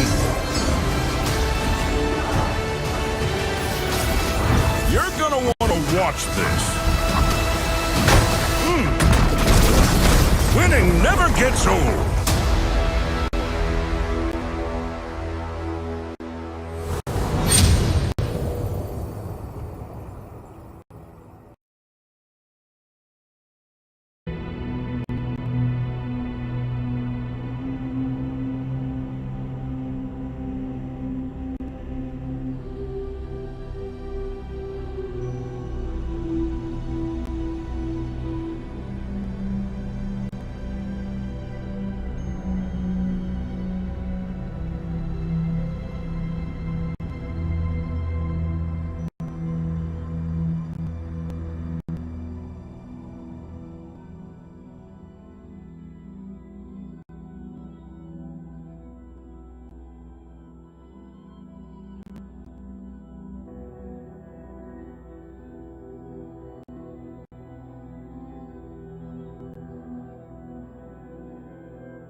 And we are back, and it's the finals. We are going to be spectating Chanle69, Nice, and of course, Advocate of Fast Decks. And I'm your caster here, Excelsior PH, and with me is Moonboy. Moonboy, what are you thinking right now? Is it going to be fast, or is it going to be, of course, a bit moderate or a bit mid-rangey in terms of the decks that are going to be played in the finals, man?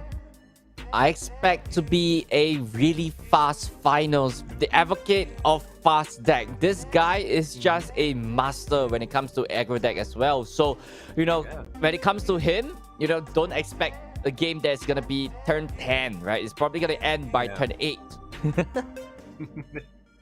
Yeah, we haven't seen the decks of Chanle 69 right now because we haven't been casting him, right? So this is gonna be our first time to see him, to see his decks that they are going to play right now, and of course we're gonna be matching it up against what the Advocate of Fast Decks has been playing.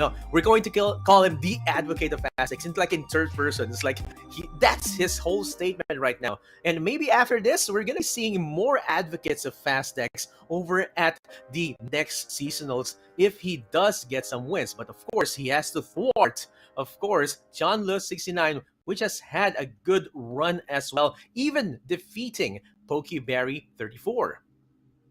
Yep, so these two players have came a long way from a 9-round pool stages yesterday, and finally we are down to our final 2 finalists right here with Advocate of Fast Deck taking down Vero in the semi-finals, as Vero is one of the toughest player in the region as well. Not forgetting Tinder69, moving straight right into the semi-finals, taking down Pokeberry 2 is the one. We have seen Pokeberry just now. He's a really strong player, but I don't know what to expect coming in from Tinder69.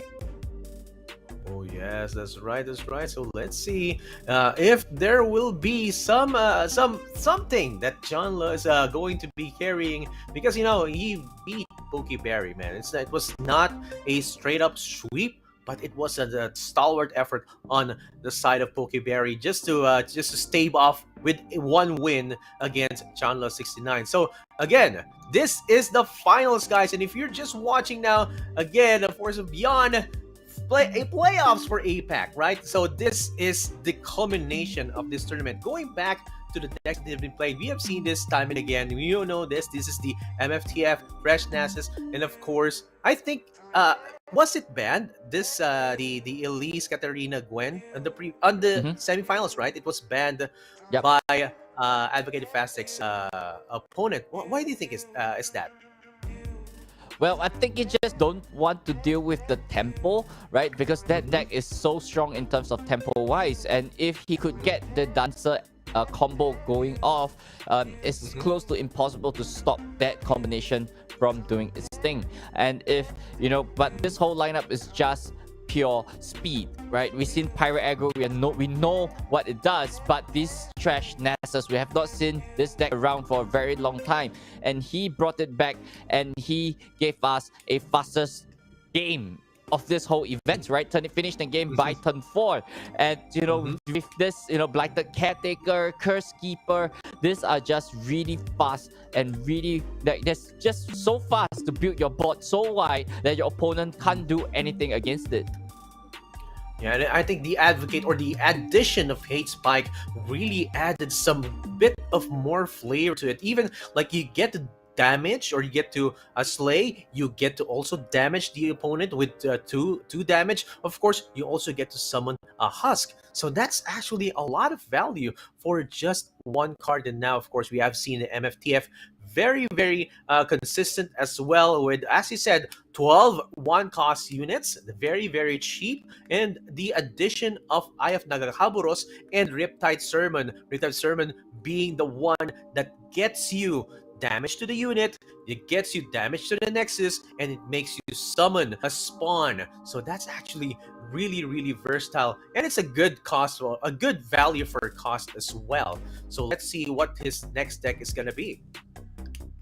Yep, for the final deck, it's gonna be Elise, Katarina, Gwen coming in, and we have seen him being so aggressive with this deck. Your turn 1 Boislet Host, and into a turn 2 Phantom Butler. And with those fearsome on the Butler, it's not that easy to block it by turn number 2. And he's so many ways for him to, insert aggression and at the same time have a little bit of a control with Ravenous Flock, Balfeast, and Hate Spike as well. And if he could pull off the Eternal Dancer by turn number 6, stacked together with a Ruin Reckoner, you could have an unlimited attack again and again and again. Not forgetting final finisher with the Harrowing as well.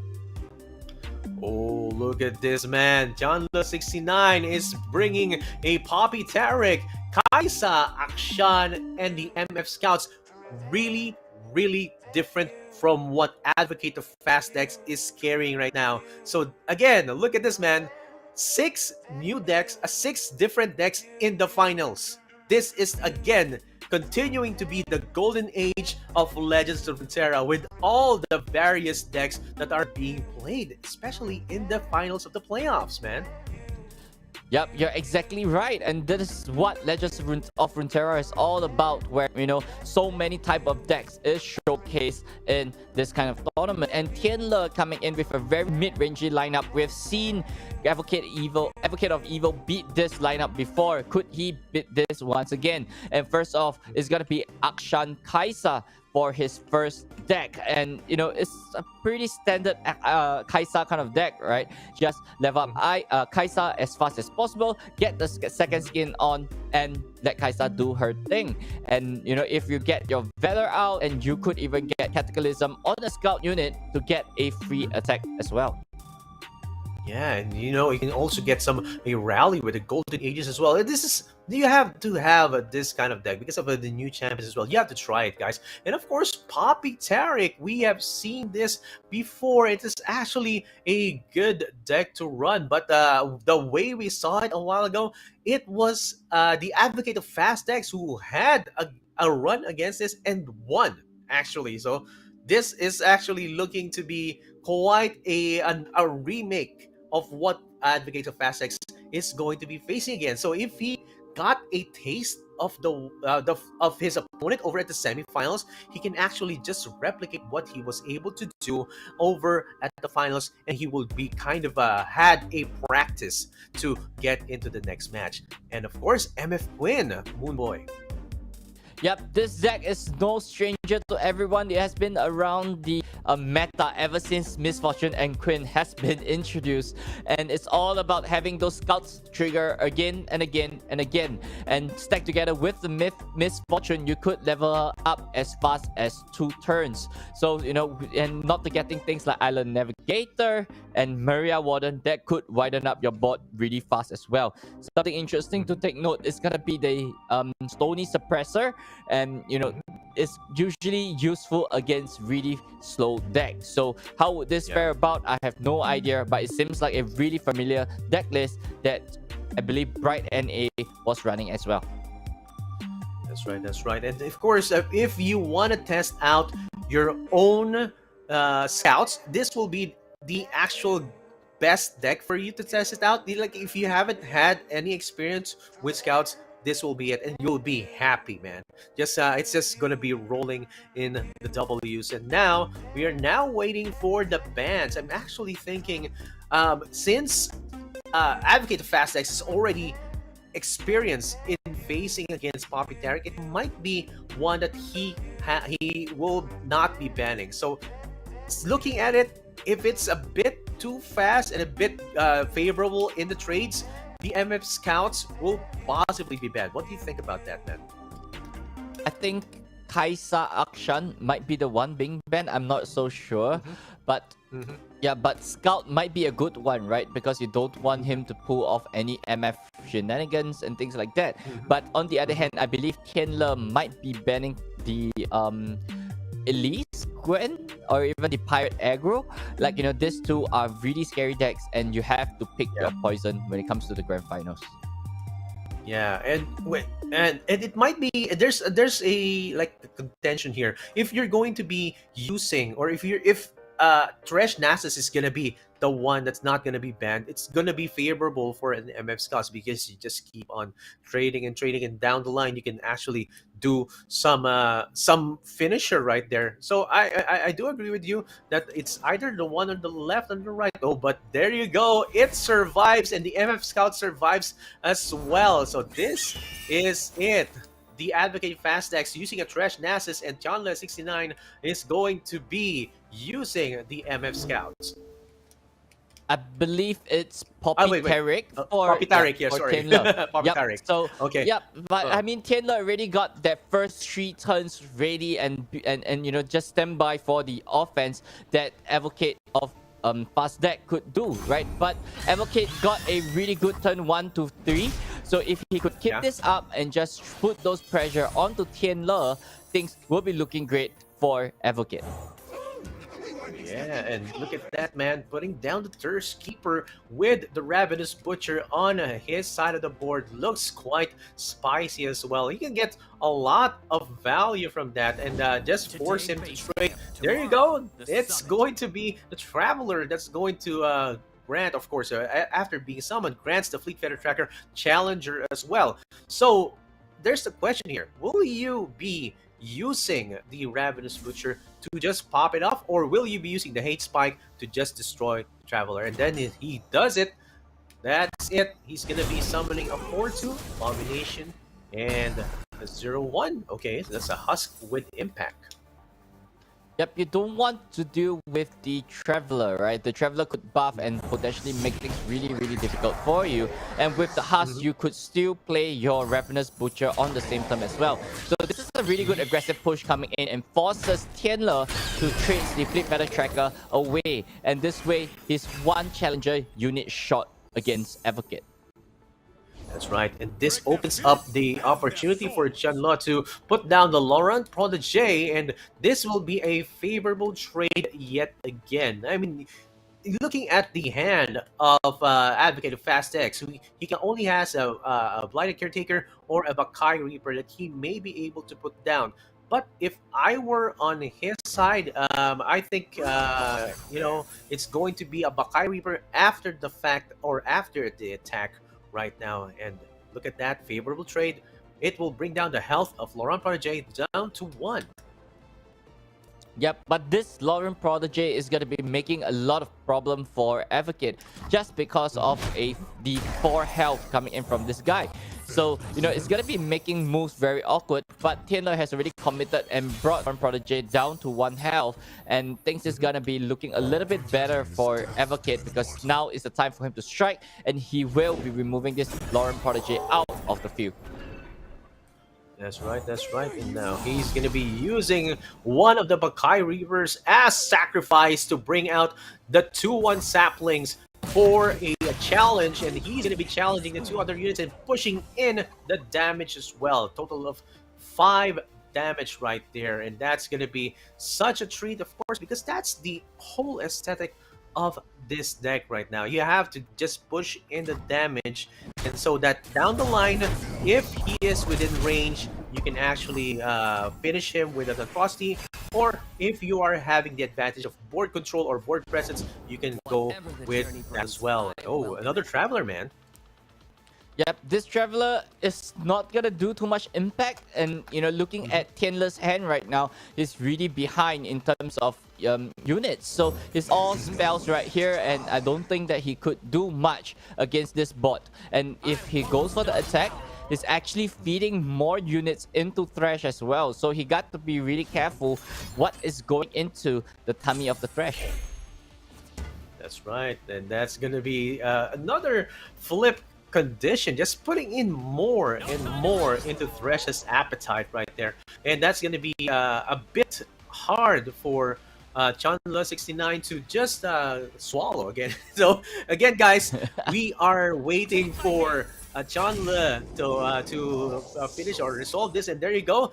That's going to be 2 tokens going in to Thresh, and that's he's going to be nearing his or he's going to be 2 more near to his flip condition. But of course, if you want also to refill your hand on on the Advocate Fast side, he has a lot of options. Like he has Glimpse Beyond, he has the Leecher right there. It's both summon too. So that's going to be also valuable for him.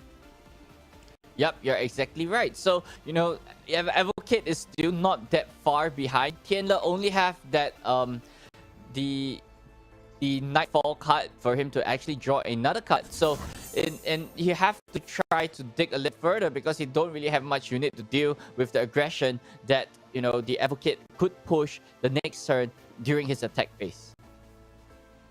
That's right, that's right. So now I'm asking this question, why not use the Glimpse Beyond on the Bakai Reaper instead, right? So that would actually be a good way to preserve your 2-1 so that the Leecher will actually have a fodder for that trade. Oh, he wants more damage. Okay, that's it. I understand. Okay, now I was kind of confused with that kind of lineup, but yeah, it makes sense now. There you go. Bringing the Petricide Broadwing down to 1. There you go. 10 attack. Nasus, man. Oh, wow. That's threatening.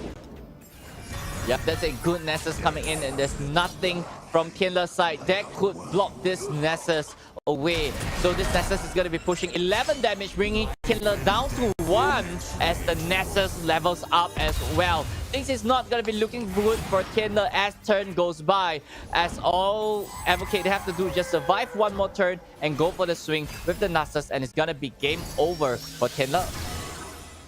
That's right, that's right. Look at that, and a chime. And whatever happened to Bard, man? He was now no longer present in the tournament meta, and now another Petricide Bard is going to be summoned. This is it. Big swing, and another Nasus is going to be drawn out. This is going to be game 1. Really fast. It's actually kind of a fast game right now, as we can see that it's not even a total of 9 mana and already having a finisher on the side of Advocate of Fast stacks.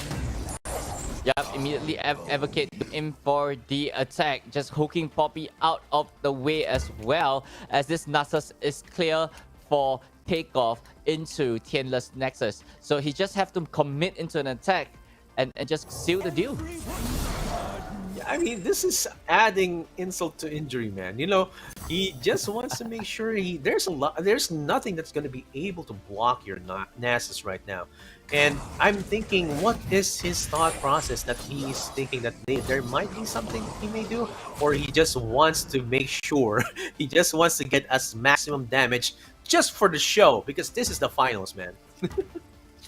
Well, there's a chance of a double hush would be possible onto the Nasus, but you can't count every possible odds out, and this Ranger's Resolve is not going to do anything. As there we have, ladies and gentlemen, game number 1 going straight right to Advocate of Fast Deck as he beats Tianle in this round. Yeah, Tianle is going to have to press the pedal to the metal and just play as best as he could, because right now the pressure is on as the Advocate of Fast X gets 1 point over him. So that's already 1 point that he is nearer to winning the championship of Forces from Beyond the Seasonal Tournament APAC region playoffs. But of course, he can still catch up, man. I'm really curious as to what the other deck is going to be, because this is going to determine if he will be having a chance to win. Let's see, man. Yep, so we have seen the Pirates, both MF decks have been banned out, and what's left is the Gwen deck coming in from Advocate of Fast deck. So, and his opponent is gonna be sticking onto the same Poppy Tarek, and looking at the Advocate's hand is not exactly looking very well. But ladies and gentlemen, off we go. This is game number 2 of the Grand Finals with $10,000 and a championship crown on the line.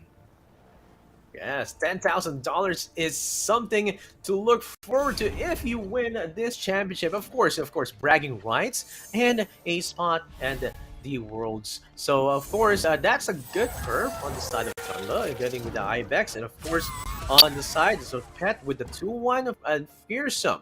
So this is going to be uncontested on the next attack But will he be developing with the House Spider? There you go.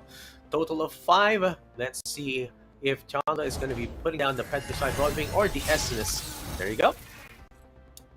Yep, this is a very good swing coming in as the tempo has been set, and Advocate of Fast Deck is just gonna be bringing the heat on. So the big question would be, how would he deal with Poppy upon turn 4? Because, Tianle also have a really good curve as well. So it's just down to the matchups and who could, get the champions first. And the Poppy is actually so much more impactful compared to a Gwen upon combat.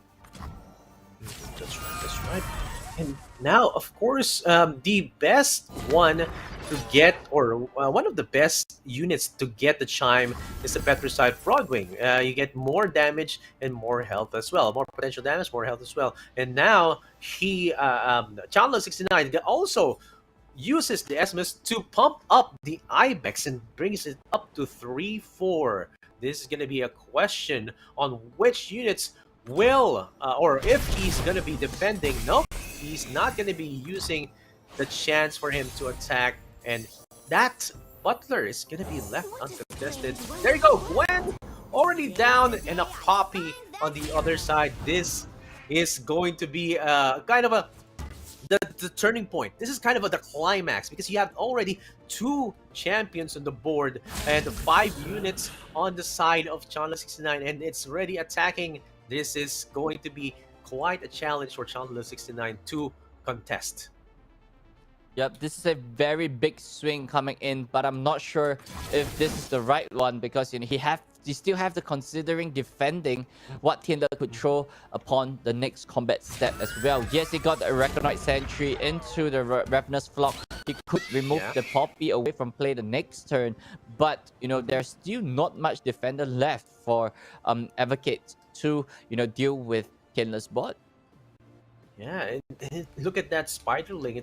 It's unfavorable in the terms of the trade against the Ibex. So, wow, there's going to be a total of 4 units. And the question now is, will Chandler 69 will he be able to develop, or will he develop, or will he put down Duran Sculptor or Laurent Protégé? So let's see. This is going to go in. Next, of course, as you said, if he does develop, there is always the Arachnoid Sentry to stop that Poppy from buffing up those other units. Yep, Tianle immediately going in for the open attack. So this way he do not play himself into Arachnoid Sentry.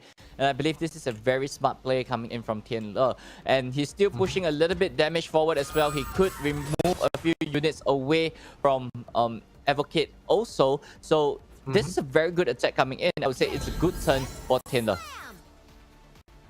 Very, very good turn indeed. And there you go.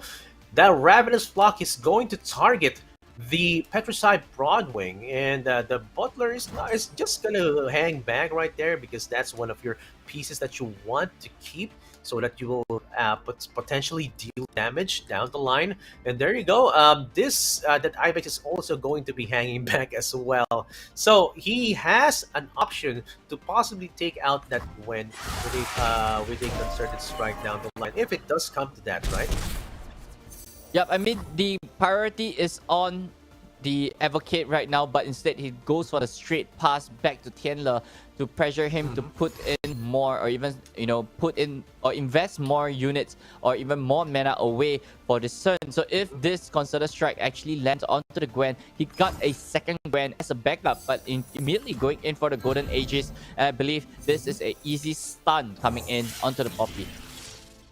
Yep, easy Arachnoid Sentry going in to the Poppy. That's gonna be pushing out less damage than he would have wanted to. And now, of course, that Butler is gonna be blocking that Ibex. And take note, guys, the Ibex has already been here since turn 1, and it's keeping on surviving because of the fact that the Essence is right there, and the Essence is not gonna be contested. Bringing the Advocate of Fast Deck's health, or Nexus health, is down to 12. There you go. That's one of the 2 Elises right now, man. Yep. So I think right here he's just going in for the attack. He got one Hello trigger, so it's not gonna be too big of a difference, but it would make Tianle think twice before committing that Poppy into the defending as well. But Tianle still got that concerted strike. It is still a big weapon for him to fire off against this Gwen. That's right, that's right. That's his ace up his sleeve, and the Gwen is gonna be taken down with that play. So this is going to be such a downer. Of course, he wanted to just push more damage because he wants to get in as close as possible so that he will be able to take out in a possible attack turn down the line. So with a possible Katarina, for a rally, and you make sure that your Gwen is alive. But of course, there's another Gwen on the hand of the advocate of fast attacks. So this is not going to be facing him. So it's going to be one of his disposable Gwens. Yep. So this Gwen is definitely going to say bye-bye. But he still have the Ruin Reckoner in his hand as well. So, Advocate could still make plays later on after this. So this is not going to be concerning for him because right here, Tianle literally spent his whole turn just to remove one Gwen. Right, and now, of course, the other Gwen is going to be making an appearance. And look at that. It's a bit of conservative in terms of the mana play with that open attack. Putting down the Elise right there. There's not a wrong time to put down Elise. It's a good unit to put down, especially with the Fearsome and the additional 1/1 Spider Ring. Durant Sculptor already being put down, of course. So double champions on the side of Advocate of Fast X. Oh, what's a draw? I was able to see the draw that Chanla69 was getting. I believe that is the Climber, right? I think. Yeah. Yeah. But right here is definitely going to be a stun onto the Poppy. So this way, the Poppy could not get her trigger on. And it's going to be making it really awkward for Tianle. And the Soldier coming in as well. So this is a push coming in from Tianle. But, could Advocate actually defend against this big push? Oh yeah, this is going to be quite a problem for Advocate of Fast X, with the Mounted Sojourner giving more support to the other units with +2/+2 if you position it correctly. And of course, this is going to be such a big turn. Just make sure to make the order correct. Reckoner already being put down just for a block. There you go. That Poppy has been stunned to prevent further damage, but the Sojourner just does the work, climbing out and giving +2/+2s down the line. Very generous. Yep, but however, I think, right here, Advocate don't really have a good trade, and Tianle is stacking in terms of the health and unit department. So if this goes on, it's not going to be looking good for Advocate as this game just pushes on. And this free attack coming in is going to be making Gwen a 5/4 this turn. And I think what he's looking for is the snip, the snip effect coming in from the Gwen. Yeah, snip. That's going to be draining 2 from the Nexus. Now he's down to 4. He's going to be having another snip on the next turn. Glimpse Beyond might be a target for the Precious Pet, right? So he wants to get some more cards. And then Chanla69 gets in a Tarek. So this is going to be a snip. And I mean, it's still very, very favorable for Advocate of Fast X. He just needs 2 more damage. Now, where is he going to look for that? Well, he just have to survive one more turn and attack with the Gwent, or even draw into a Ruin Reckoner, and that could be a possible way for him to, go for the KO next turn. But here we have a level up Gwen as well, but those 2 units that he picked up, those are still good enough because he could still defend himself against Tianle attack next turn. Yes, very, very good draws. The Butler and the House Spider. Imagine having those in your house. And of course, there you go. And the advocate of Fastex showing signs of life and showing support for defense on the next turn. Let's see what they're gonna draw. Hate Spike yet again and Guiding Touch on the side of Chanla69. So look at that. Emotes. Darius emotes are going in. What's happening right now? There's gonna be a lot of support coming in from the Sojourners right now. There you go. The Gwen is definitely going straight right down this turn, and the rest of Tianle's unit is going to be so buffed up. And, this Guiding Touch is just a final touch to this for him to draw 2 cards off this as well.